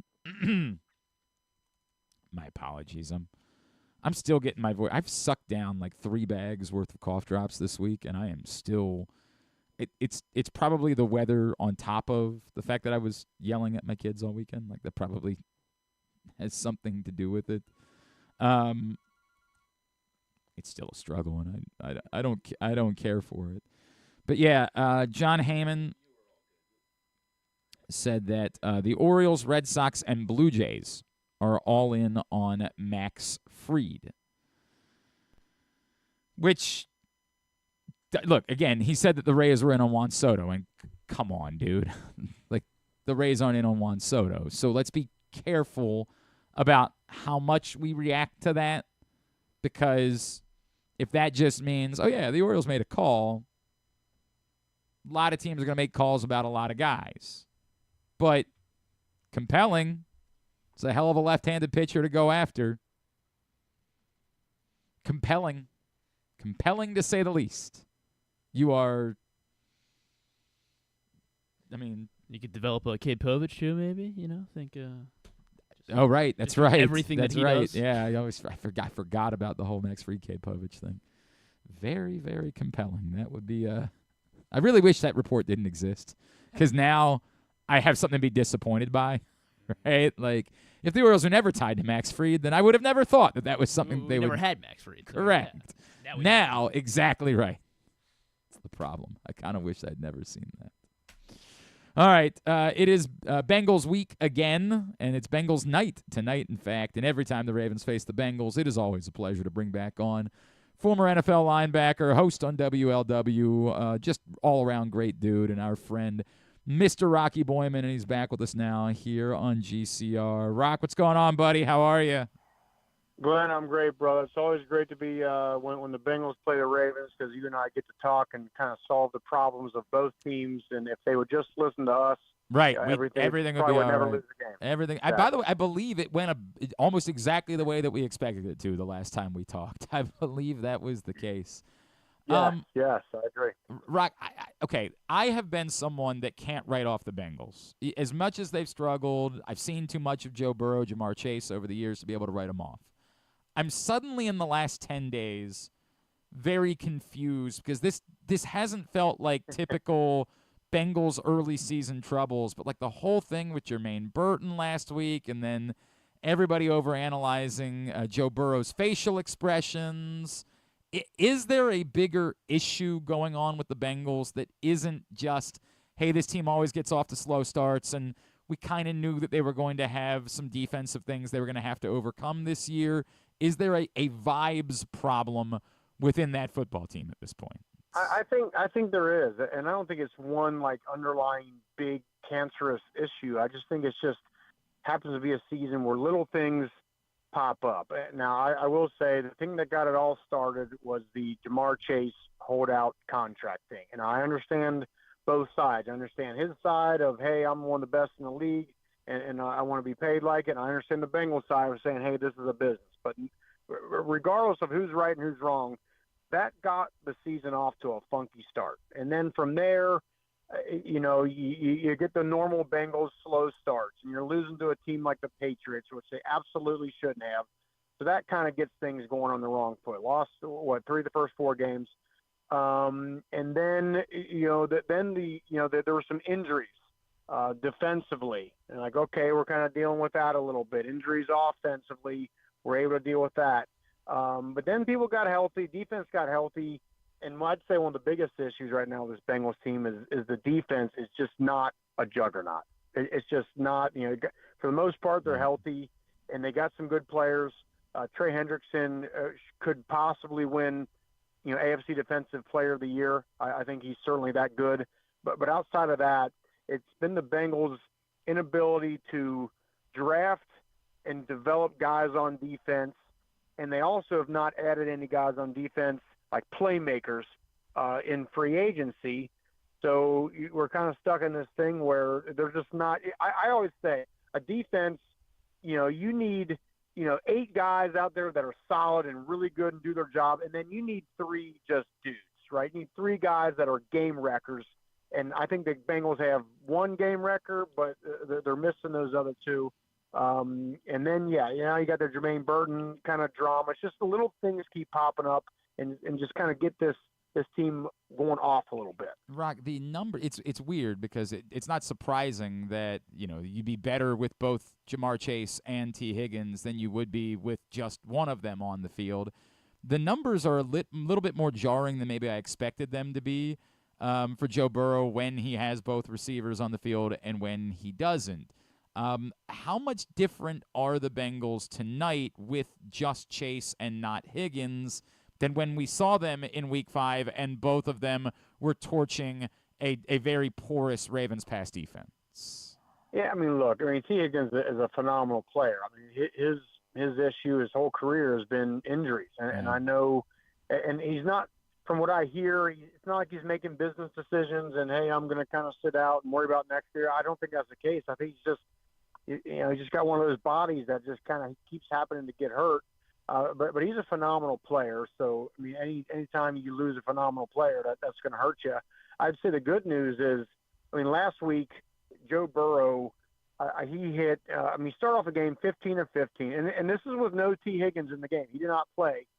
Start off the game 15 of 15, hit 8 different wide receivers, 5 touchdown passes, made Mike Gesicki look like an all-American tight end. So he's that guy. He has the ability. I think the positive thing for Bengals fans is the offense looked really good last week, albeit against the Raiders, looked really good last week without T. Higgins. They found ways to get other guys the ball, and the reason they found that way is because we got Joe Burrow, and he's playing at a phenomenal level right now. And that's what I was going to ask is, getting Gesicki involved the way that he has been, is the thought that they're just in a better place to make up for the loss of T. Higgins than maybe they have been other times when they've played without one of these guys? Yeah, I think so. And I think, look, they've had to play without him like a decent amount, Yeah. So it's kind of like, all right, well, we're used to this. It's not like all this, he plays every game and then he's not there one day. So I think they're kind of used to that. The key would be to get Jermaine Burton going, and he is the only thing that's really derailed that is him. And we'll see what happens here this week. I imagine he's going to be a big part of the game plan because T. Higgins is not going to play from everything I hear. We'll see if he gets a second chance to make a great impression. Right. But that remains to be seen. Rocky Boiman is with us here on GCR as we're getting ready for Ravens-Bengals tonight. Rocky, which of these two statements is closer to the truth? Is it A, the Bengals are a sleeping giant and desperate, and this could be the turning point for them in the season, or the Bengals haven't beaten a good team all year. They're just not as good as some of these Bengals teams we've seen in the last couple of seasons. I think it's more the second one, Glenn. I just don't think, again, defensively, the inability to get some of these draft picks over the last 3-4 years to develop into big-time players and no additions in free agency.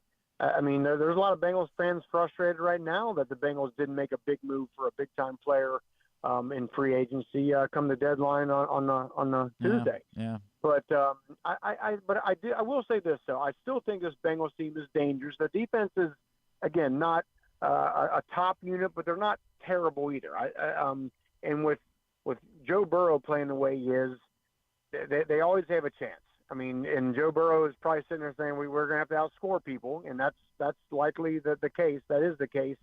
So I think this game is very pivotal. I mean, I think if they lose this game and don't come out and play well and get rolled by the Ravens, now I think everything just starts to really fall off. But you go out and you win this game, and despite all the bad things happening and the contract stuff and the injuries and the lack of playmaking ability here and there, and you come out and you beat the Ravens, who look really, really good right now. Now that springboards your season. You look at the rest of the schedule, and you could talk yourself into, okay, Bengals go 6-1 the rest of the way. They could possibly do something. So I think this team is dangerous enough.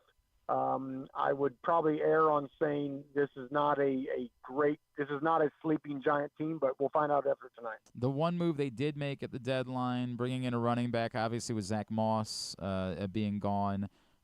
What do you think this looked like? Chase Brown obviously looked great. What do you think this looks like moving forward? Are they utterly, completely committed to Chase Brown being the guy? Do they still want it to be more of a 50-50 split with Khalil Herbert now? I anticipate, Glenn, they want Chase Brown to be the guy, and he's played well, but you need someone to spell some carries. Sure. I think the Khalil Herbert addition is, he's shown flashes of being a good player.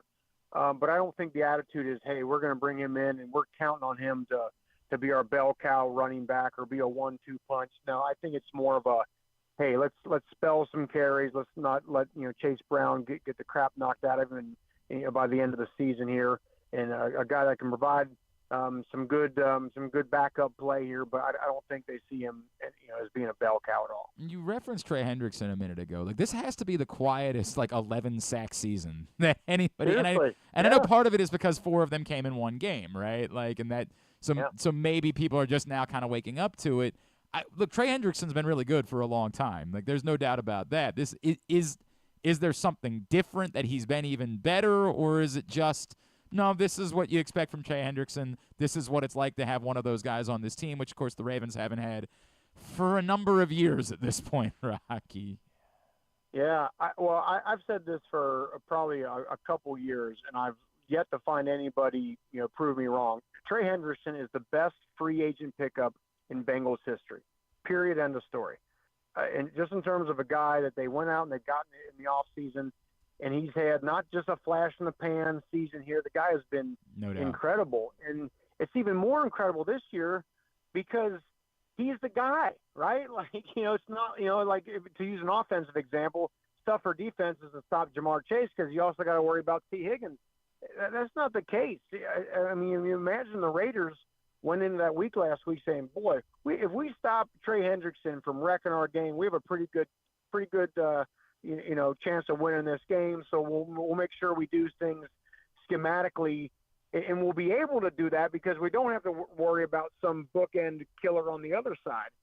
So the fact that he's doing this with the X on his chest is even more incredible. I mean, the guy is just playing at a super high level.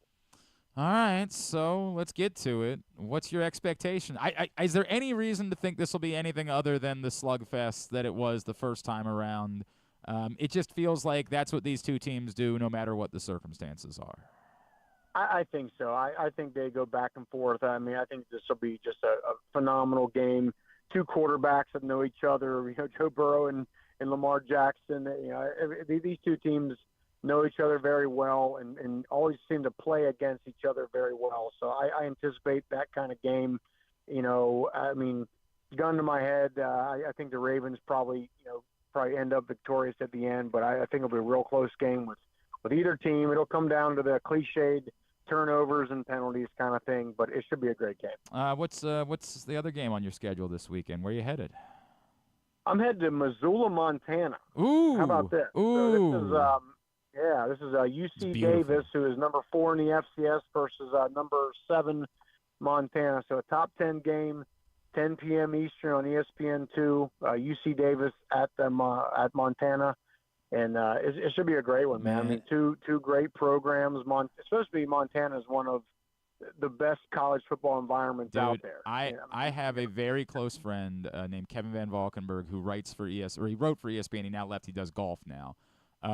But he played football at Montana and would tell me, like, you have no idea. Like, he would beg me to go out to Missoula with him to experience that. So I'm actually kind of jealous that you're getting to do it, because it's something that is on my list of things that I want to do over the years. I think that's a really cool thing. I'm very excited about it. Yeah, it's tough travel getting out there, but once you're there, right? Yeah. I'm guessing there's not a whole ton of direct flights from Cincinnati to Missoula. This is easy. Yeah, I'll just hop on the. Oh, if I don't make the 8 o'clock, I can get on the 9 o'clock. No, you missed that 5:55 a.m. out of Missoula. You might not get home till Tuesday. So. At Rocky Boiman 50, as always, is how you follow him. Love you, brother. Appreciate you. Talk to you a little bit later on today, all right? Glenn, you're the best, buddy. I'll talk to you soon. That's Rocky Boiman with us here on GCR. And, I can't help it. Every time you talk to anybody, they're like, yeah, there's something a little off about the Bengals. And now he leans more towards it's just the defense. And in fairness, look, the defense ain't great in Baltimore, but yet the vibes have been all right. It hasn't been a vibes issue in Baltimore. They've been able to overcome it. And it might really just be as simple as, well, one team's won more games than the other one has. And that's the reason why the Ravens' defense hasn't sunk the vibes and caused the issues that the Bengals have. But, boy, it's just – and he brings up that maybe it did really start with the uncertainty of the Jamar Chase thing and guys just kind of being on edge going into the season. And then you struggle, you lose a couple of games, the defense isn't very good. It's just one thing after another that they've never had an opportunity to breathe and catch up and be like, okay, all's good here. Whereas the Ravens obviously did. After they lost a couple of games, they bounced back, they ran off 5 straight wins, and they said, okay, we're all right. Like, everything's going to be okay. I don't fear the Bengals. I respect the Bengals. I respect that that's still Joe Burrow and that's still Jamar Chase, and they are ever capable of scoring a boatload of points. But the Ravens are better than the Bengals. They are. That doesn't mean the Ravens are better than the Browns. They were better than the Raiders. We'll see when it's all said and done if they're better than the Chiefs. I don't know. That one's kind of harder to have a feel for. It is a Thursday edition of the program. Today's show has also been brought to you by County Sports Zone. CountySports.zone is the website for you to find out everything you need to know about high school sports in the state of Maryland as we get late into fall sports season and move into the playoffs. Big games coming up. You'll get everything you need to know, brackets, updates, schedules, everything that you could possibly need to be following along. If you've got a niece or a nephew who plays somewhere out like Catoctin, something like that, they will keep you updated. Everything that's going on, CountySports.zone. It's proudly sponsored by your local Toyota dealer and buyatoyota.com. One more segment to go. We're going to get a tidbit. We're going to get tubular. We will wind things down for a Thursday edition of Glenn Clark Radio.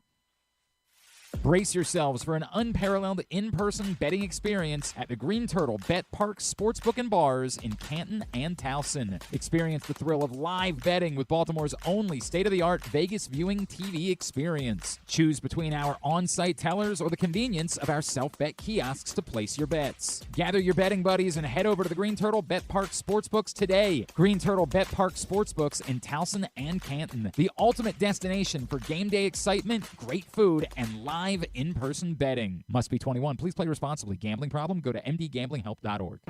Hey Baltimore, it's number 10, Arthur Millette, and I'm hoping you'll slot us in all season long for the Arthur Millette Show. We will be traveling around the region all season, giving you the chance to get to know me and my teammates. There will be some football talk and a lot more. You can watch this show live on Pressbox's Facebook and YouTube pages and listen every Friday night on 105.7 The Fan. Find out more at pressboxonline.com/Millette. The Arthur Millette Show, the only show in town that's a work of art. The next Arthur Millette Show is Tuesday, November 12th at Mother's North Grill in Timonium. It's brought to you by 1-800-GAMBLER and Easy Pass.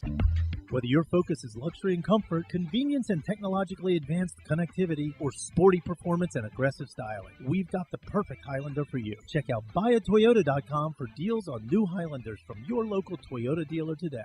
The ultimate fan experience awaits you at Sports and Social Maryland. See how we're raising the sports bar with our massive 100-foot media wall featuring 40 HD TVs and a 47-foot big screen. Bet on your favorite teams and this year's biggest events at the FanDuel Sportsbook while enjoying your favorite beers and cocktails, plus our delicious takes on bar food classics. Visit Sports and Social at Live Casino and Hotel Maryland at Arundel Mills. Must be 21. Gambling problem? Call 1-800-GAMBLER. The drug scene in Maryland is changing. Fentanyl and xylazine are being added to street drugs, and you may not even know it. Xylazine is not even intended for humans, and fentanyl is an opioid 50 times stronger than heroin and contributed to over 80% of overdose deaths in our state. Anyone who uses drugs, even occasionally, is at risk of overdose. To learn more, visit stopoverdose.maryland.gov or call or text 988. Gambling can be a fun and entertaining experience, but there are risks involved. If you're planning on betting on the game at the casino or on your phone or computer, know your limit, stay within it. Set a budget and a time to stop. Remember, gambling isn't a financial solution, and it doesn't mix well with alcohol or drugs. Know the risks and have a plan before you begin gambling. For free and confidential services, call 1-800-GAMBLER 24/7 or go to helpmygamblingproblem.org. Driving in Maryland? Did you know an Easy Pass from DriveEasyMD.com can save you time and money? Of course you did, because you are a thrifty driver. An antenna reads your Easy Pass transponder and automatically deducts the toll from your Easy Pass account. There, you just saved money with Easy Pass, all without slowing or receiving a notice in the mail. Well done, thrifty driver, well done. Get your Easy Pass at DriveEasyMD.com. Contrary to what some people believe, I actually like this guy when he sleeps. Glenn Clark, talking sports. Another win for the Suns last night. Make it 6 in a row. They're now 7-1 on the season. Another win for the Caps, too, huh? Are you suddenly a Capitals fan? I got no choice. What do you mean you got no choice? They're good. Why does that mean you have to be a fan? What? I don't understand what you're saying. They're winning games. What does that have to do with? So are the Suns. Are you a Suns fan? No. Okay, so why would you be a Capitals fan? They're in the metro. They're in the region. There is no region. What is the region? Define region. The Baltimore, Washington area. Right, but there could be a Baltimore, Newark area. Would you root for the teams in that? Why is Baltimore, Washington relevant? I wouldn't root for Newark. I'm trying to. I don't understand.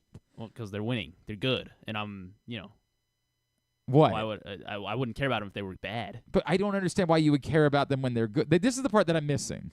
Why do you care at all? Because hockey's a fun sport. I agree with that, but there are other hockey teams. Why do you care about the Capitals? Because I can watch them. Okay. That, by the way, is the first relevant thing that you've said. Okay, sorry. I thought it was implied. No. I can't watch the Newark hockey This team. is the thing that I get all the time from people when they're like, why aren't you a Capital? I'm like, why would I be? What association do I have with Washington? Can't watch. I mean, maybe I could throw Utah up there just because they're new and that's fun. I'm sorry. Yeah. This is. I keep forgetting about that. This is. It's a thing that I've dealt with eternally from the because it's a hand. There's a handful of people around here that are Capitals fans, right? But they're loud. They really love to believe that. Right, you want to pick a new hockey team? Oh, I'd be up for considering. No, because it'd be fraudulent. I don't do that. That's a bad bit. I told you I like Edmonton because of Connor McDavid. Like that. I would be more inclined to root for a Canadian hockey team, right? Like they don't win Stanley Cups though. Yeah, that is the problem. There's no doubt about that. I just don't have anything. It's what it is. I'm a man without a. To me, sports fandom is always about the connection. Like I'll never understand. it's not even me dunking on people that are like Cowboys fans or Lakers fans or Yankees fans or whatever like that. When somebody decides they are a hardened fan of a team they have no connection with, whoever it is. And I dunk on the front runners. Like, you should be embarrassed as a human that that's who you are. But a lot of times it's even more random than that. Somebody's like, well, I'm a Mariners fan. I'm like, why? They're like, well, because I just grew up watching Ken Griffey Jr. That's it? Like, that's the list? Ken Griffey's pretty good at baseball. Yeah, I loved Ken Griffey Jr. To me, that when I was a basketball fan, but then Ken Griffey moved on. Like, if I didn't have a team, it's also part of my basketball fandom growing up was whatever player I liked the most, I rooted for that team. Shaq was my guy. I like Dwayne Wade a lot, so I like the love Heat. Shaq. And then LeBron came to the Heat, so, and I was like, oh. When I was a kid, I rooted for the Magic, and then I rooted for the Lakers, and then I rooted for every other team in the league. I stopped after I stopped. Like I did, I was still kind of rooting for the Heat a little bit at that point, like kinda. I'm trying to think about how much I was really rooting. No, I think I had given up on them by that point. Yeah, because by that point I had moved to Phoenix. And once I moved to Phoenix, I had a team. And I was like, this is awesome. Like, a team. It was so cool to have like, you don't know when they're playing. Like, you wake up one day like, is there a game tonight? Like, oh, man, I'll go, right? Like, it was something cool about having never had basketball or hockey growing up. It was so cool to have those options. I was like, wow, I could just go to the game tonight. Like, I didn't even know there was a game today, but I could just go. Whereas baseball, you always know when the games are because there's only a couple of off days throughout the course of the year. Football, you always know when the games are because there's only one per week. Basketball and hockey, you have no idea. Like, you have to be paying incredibly close attention. Somebody be like, hey, remember the Suns are home tonight? I'd be like, hell yeah, we're going, baby. Let's do it. I'm all in. I've never understood the argument. The best argument anyone ever made to me that was a Capitals fan was, well, those are the games I could watch. So, I don't know. I just felt some connection to it, which is, I guess it's a not as good of an argument now because every single game is on ESPN Plus. So, are they all really? Yeah. Well, at least I don't know. Well, I'm looking at like this. I just pulled up because I wanted to pull up today's schedule, and it says every. But can you watch all of them, or do you have to pay for like? I mean, no. If you have ESPN Plus, you get all the hockey games. Yeah, you get all the hockey. Yeah, it's definitely not as good of an argument. Actually, so actually now the only one, if say I didn't have cable, the only game I wouldn't be able to watch would be the Capitals. That's funny because they're blacked out. Yeah. That's funny. That's really, really funny. But I like that to me was always the most compelling argument anyone could make. Was they when I was younger and into sports, they were the team that I was able to watch, so I watched them. Now, none of those people were watching pre-Alex Ovechkin. Let's be abundantly clear. Ovechkin changed that. There are 5%, probably more like. It's probably 8 to 10. 8 to 10% of Baltimore sports fans are ardent Capitals fans. Before Alex Ovechkin, it was 2%. It was like Drew and one of his buddies. No one gave a rat's ass before that guy came around here. When he came around, the people that became Capitals fans thought that everybody in Baltimore became it. One of my favorite bits is when you know someone who really is a Capitals fan and they're like out at a bar, like, dude, put the Caps game on. And they think that, like, this is insane. Why wouldn't you have the Caps game on? And then they look around and no one else in the bar gives a shit. Like, no one there cares. Just like, dude, you could put on anything right now. I don't. Why do you think that there's going to be a group of people here? There's a couple of places where, like, the Capitals fans go that are here. We've tried. I remember Brian Powell got mad at me about this a couple years ago because he was like, how are you so sure? You're just making. I'm like, no, we did extensive, exhaustive research.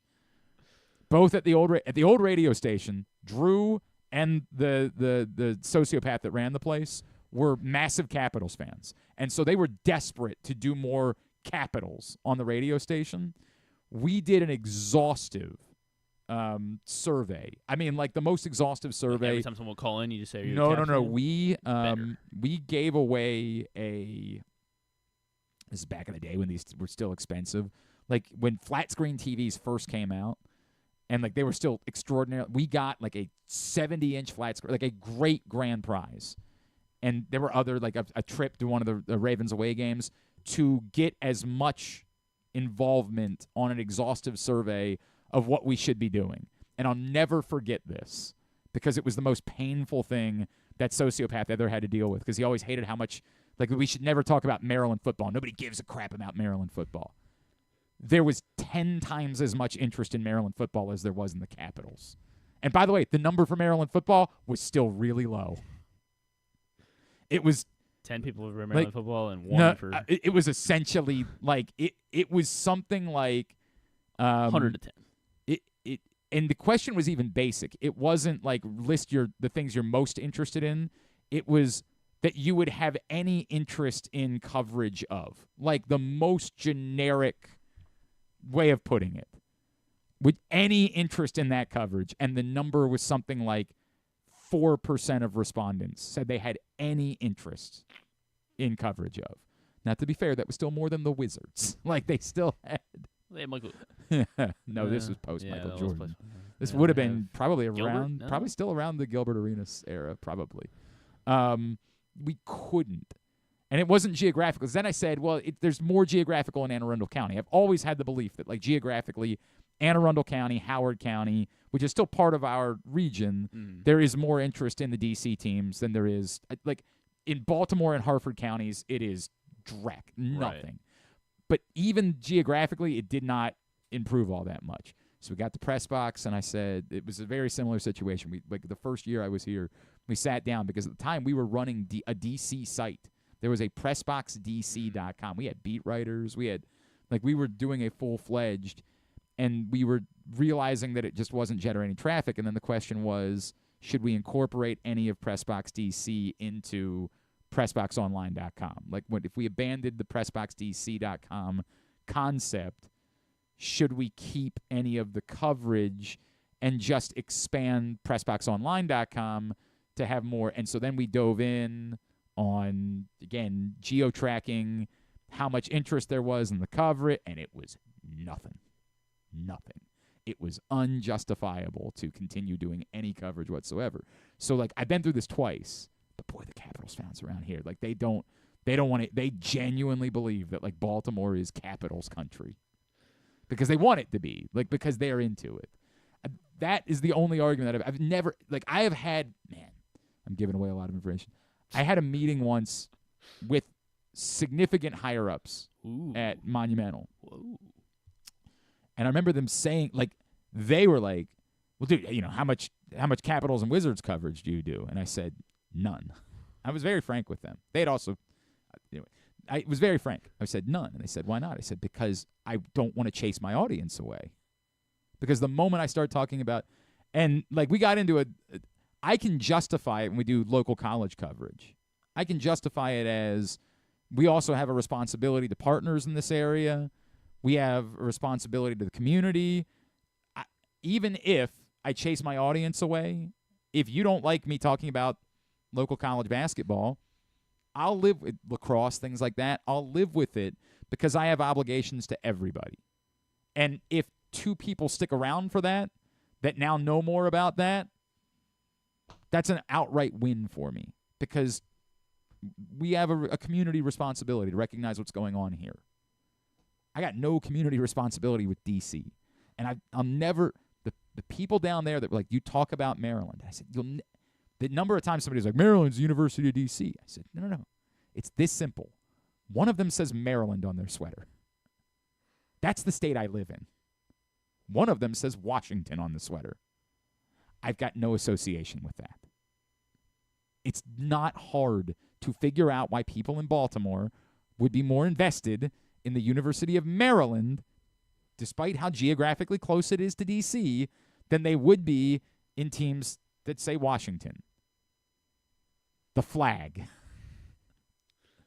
It's literally part of our culture. There's an entire company, a stone's throw away from here, whose identity is based around that flag. The flag. That's the answer. It's not hard to figure these things out. People try to dumb it down. Well, dude, Maryland's basically right down the street. It's basically in D.C. anyway. You cover Maryland all the time. Wouldn't we talk about it? We have no identity with them. We have nothing. I don't share. I can't force it. And it ain't just me. It's overwhelming.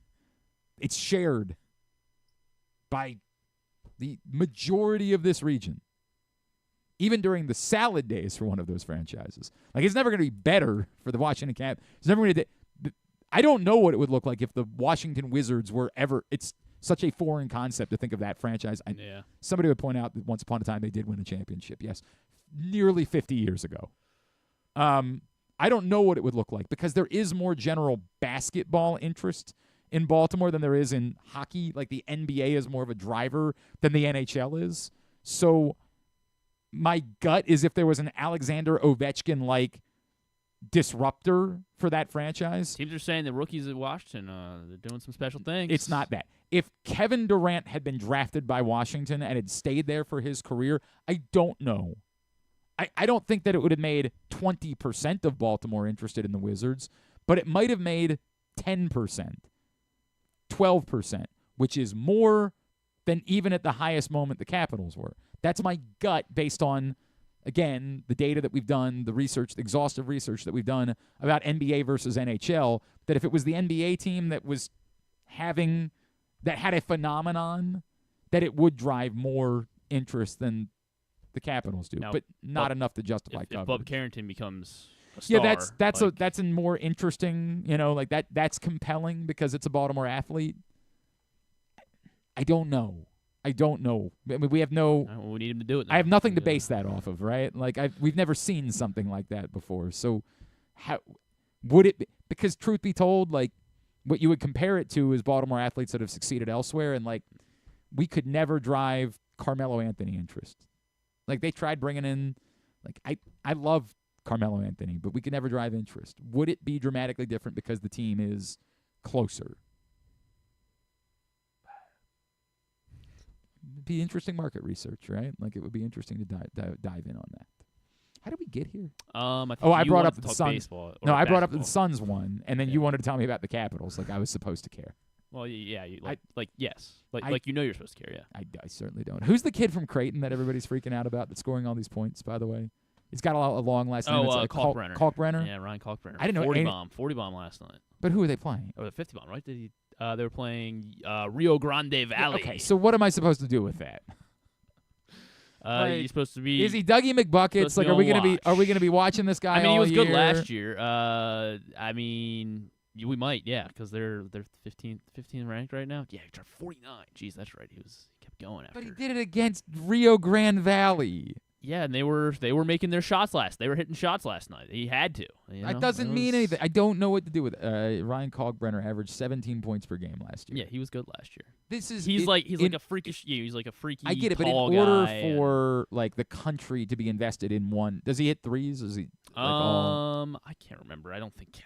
He might hit one every now and then, like a Hunter Dickinson type. Then almost. It's hopeless. Like he's Hunter Dickinson. Like he's.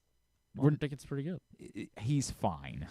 That's exactly what it is, and he's not going to drive national. Like last night, Twitter was acting like this is going to be a guy whose name I need to know. Like he's going to be I guess just because there's nothing else on. So. That might have something to do with it, 100%. Like, and they happen to have that game on FS1. Jimmer Fredette was a phenomenon. Dougie McBuckets was a phenomenon. Obviously, Steph Curry was a phenomenon. But this comes off more to me like a guy who scored 49 points in a game, and that's neat.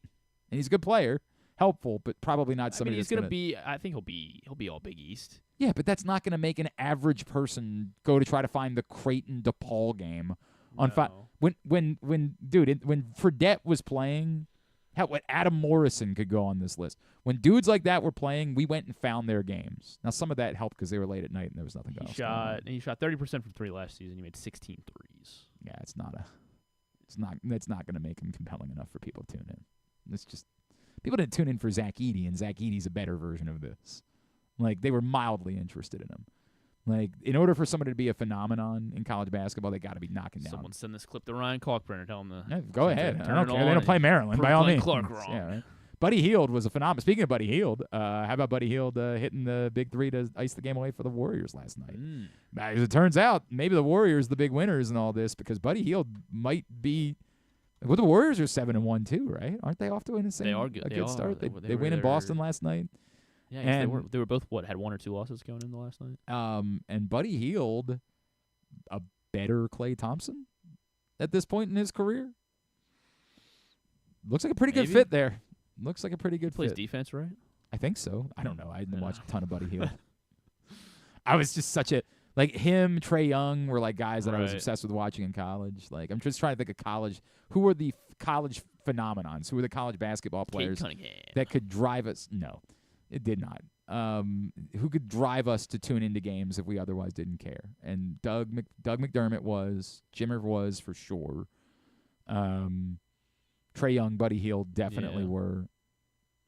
Adam Morrison, Steph Curry, but now we're going back a long time to get to Steph Curry, like, and to add Adam Morrison too. Those types of guys were guys that would like you would tune in to watch those guys play. And I'd love to have one of those because it would get me more invested. But Derek Queen, yeah, pray to God it's Derek Queen. All right, let's get a tidbit. He's gonna have to average 20-20. Let's do it. I'm in favor. Speaking of Derek Queen, the print issue of Press Box is still available. Derek Queen's on the cover along with Julian Reese. Go pick it up right now. Great story from Brooks Dubose. A lot of college hoops inside that issue. Available for free at your neighborhood Royal Farms, any of the hundreds of locations around town where you find Press Box. Read it all at PressBoxOnline.com. What you got for tidbit? Let's see. What do I have here? Dennis Allen. He became the I don't have the full list of these coaches that get fired midseason. But I do have the last one. Dennis Allen became the 5th head coach in the Super Bowl era to start a season 2-0 and then be fired before the end of the season. Last time this happened was 2013. By the way, thank you to Andrew Stecca. The answer, it appears as though we might have our answer on Keaton Mitchell. The Ravens have waived Yannick Ngakoue. Now, Adam Schefter says that they're hoping to re-sign him to the practice squad if he clears waivers in order to do this all over again with Yannick Ngakoue. But there was interest in Yannick Ngakoue. That was why they had to sign him to the active roster to begin with. This, I guess, means that they're choosing David Ajabo, like that they're willing to dress David Ajabo again this week, but a little unnerving that they're committing to someone that was a healthy scratch the last couple of weeks. And part of the reason I could justify not going and getting a Preston Smith or not going and getting a Josh Uche is because like I didn't think they were that much different than David Yannick Ngakoue. But now without Yannick Ngakoue, I don't know how I feel about it. But that probably means they're clearing a roster spot for the return of Keaton Mitchell. Probably. So, or they need to sign a defensive lineman to the active roster. They need to sign Chris Wormley to the active roster. Yeah. One of those things. Okay. Josh Topu or somebody like that. Whatever. Yeah. Yeah. Dennis Allen, so 5th head coach in the Super Bowl era to start the season 2-0, be fired before the end of the season. Last time this happened was 2013. After this team started 2-0, went on to lose their next 14 games. I mean, what year? This was 2013. Started 2-0. Mm-hmm. The Browns? Not the Browns. Just trying to think of who bad teams would have been. I don't. The Raiders? Not the Raiders. Jaguars? Not the Jaguars. These are, you're guessing bad teams, though. So I think they did have the number 1 pick in 14, I think. Did they? Okay, then 2014 was the Texans? Yes, the Texans. Who was the coach of the Texans? Yeah, who was the coach of the Texans? Was that Dom Capers? Not Dom Capers. Was that God, requiring me to remember. Was that Romeo Crennel? No, not Romeo Crennel. Jesus. Got to remember some Texans coaches. Wade Phillips? Was Romeo Crennel next? No, not Wade Phillips. Was it Kubiak? It was. It was Gary Kubiak. Funny. Went 2-0, lost lost 14 straight. Their loss became briefly the Ravens game. He was with Phillips was after. So Phillips came in. He just finished out that season. Wade Phillips did to go. Wow, why did I think that Wade Phillips was a full-time coach of the Texans? Then they got B.O.B. Right. And then Romeo Crennel. Bombs over Baghdad. Oh, yeah, don't pull the thing out unless you're playing the bang. You can't. Sorry, go ahead. Yeah, no, I'm sorry. You want to name all the Texans coaches? All of them? How many of them do I have so far? Is this what we're doing? I mean, there's really only 3 left, actually, yeah. Okay, so Cully. Yep, David Culley after Romeo Crennel. Lovey. Yep, Lovey for one season. D'Amico Ryans. D'Amico Ryans. That's yeah, it? I've named all the Texans coaches? There are 6 Texan coaches. 6 full-time coaches. And Wade total. Phillips. Yeah, Wade Phillips and there was another interim. Romeo Crennel was an interim. Romeo Crennel was an interim coach? Yeah, Why did I think he was that? He was. So B.O.B. was fired in 2020, mid-2020. Jesus, man. And then Romeo Crennel went 4-8 to end the Got season. more memories of the Texans than I. I had a weird. Not a whole lot of history. I had a weird interest in the Texans because my first college roommate was from Houston, was a massive Texans fan. It was right around the time when the Texans launched, and I remember bringing me a Texans hat, and it was the coolest hat I had ever seen.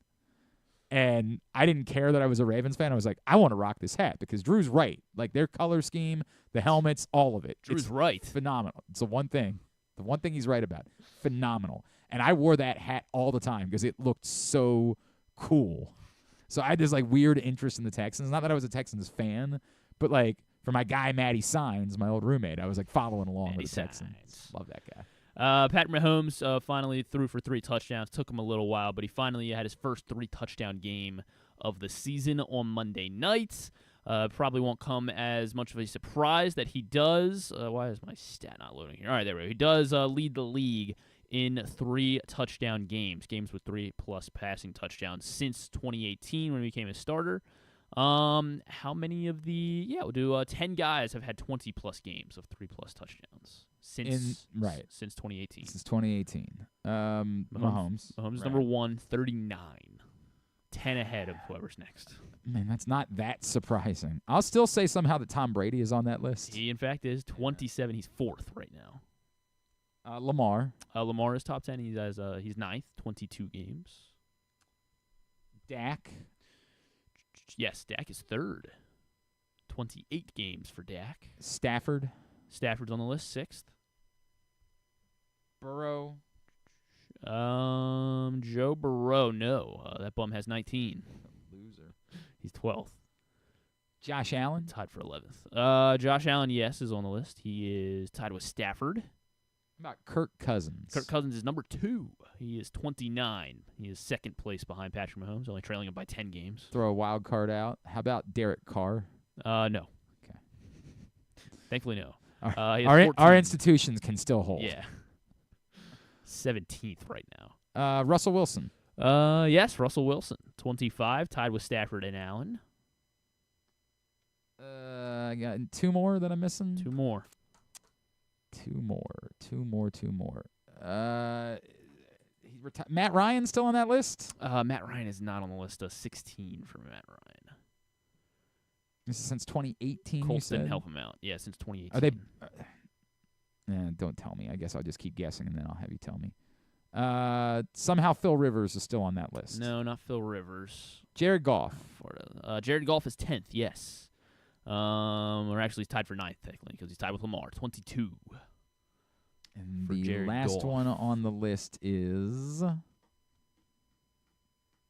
Jalen Hurts. Not Jalen Hurts. Kyler Murray. Not Kyler Murray. Kyler's 14, tied with Derek Carr.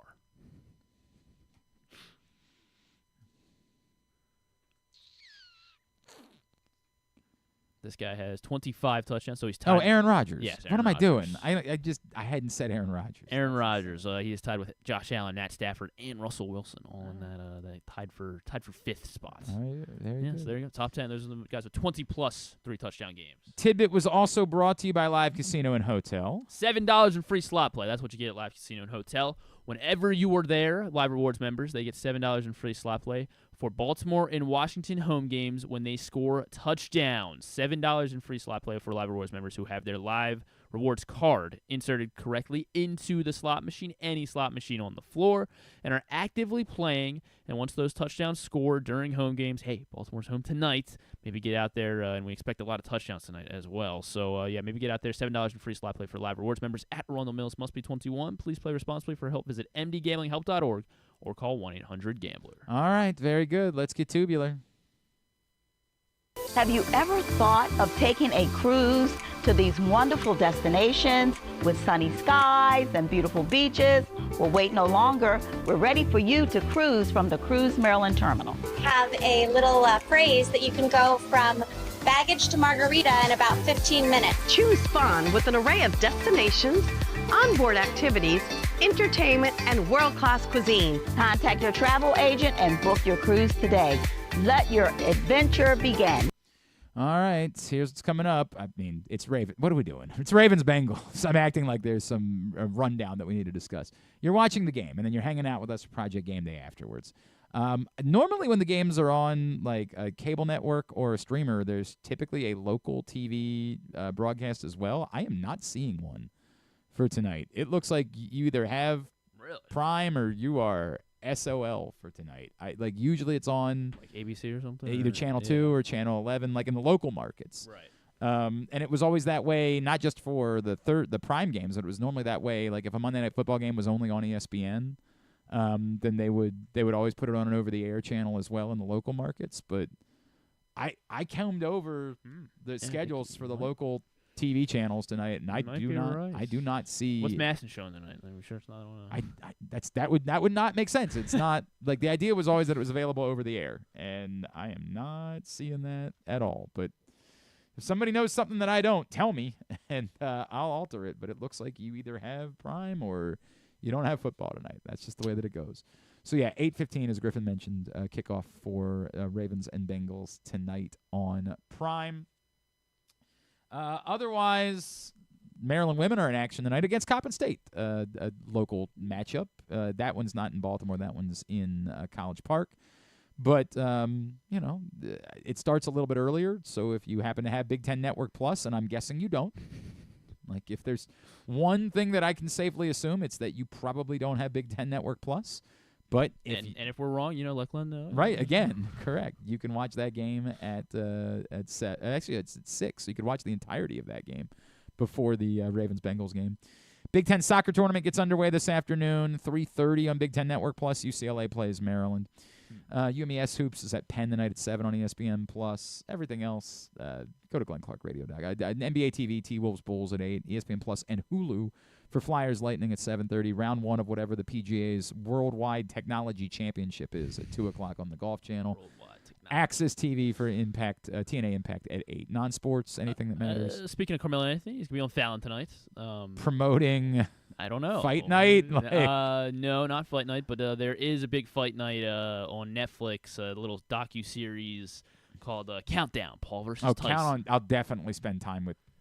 I'd rather watch Industry. It looks pretty good. I mean, No, it doesn't. Just in-depth behind the scenes, watching Mike Tyson and Jake Paul, training for their fight because, it is they're fighting. Definitely it's a legit fight. They're wearing boxing gloves. 100%. There might be blood, Yeah. It should be good. It's a 3-parter, so the first 2 parts tonight. This is our country. And then on Tuesday is the part 3. This is what we do. Everything is an internet meme. Like the entire country is an internet meme. Also, part 2 of season 4 of Outer Banks on Netflix today. Can't miss that. Yeah, no, you can't. And then the big one, the Christmas Cookie Challenge is back on Food Network. Season 8 of that. So if you don't have Prime, Video, maybe you just head over to the Food Network. That starts at 8. The Christmas Cookie Challenge. If there's something that's worth watching that I haven't, please, I really am begging. Outer Banks, Paul versus Tyson. Something that's worth watching that I haven't watched, please, I beg you, share it with me so I can spend some time with it. Everything else, GlennClarkRadio.com. Thanks today to Rocky Boiman. Thanks to Jeff Diamond and to KZ. We'll get it all up in the greatest hits section of the Here we go tab at GlennClarkRadio.com. We've got nothing. We are who we are. Here we go. Tomorrow, Bo will join us as we'll recap the game. Probably somebody else, if I had to guess, will join us to recap the game. Stuff and Things tomorrow morning on GCR. Thanks to everybody at PressBox, all of our great sponsors and partners, including Live Casino and Hotel, Cruise Maryland, Crown Trophy, Easy Pass, Royal Farms, Green Turtle, Bet Park Sportsbooks in Towson and Canton, HelpMyGamblingProblem.org, the Costa Sin, MSAA, the Baltimore Orioles, your local Toyota dealer, buyatoyota.com. Thanks to Griffin at Griffin_Bass. Follow us, Twitter, Instagram, and TikTok at Glenn Clark Radio. We'll see you after the game, PressBoxOnline.com/gameday for Project Game Day. Have a great Thursday evening. Go Ravens. Duke sucks.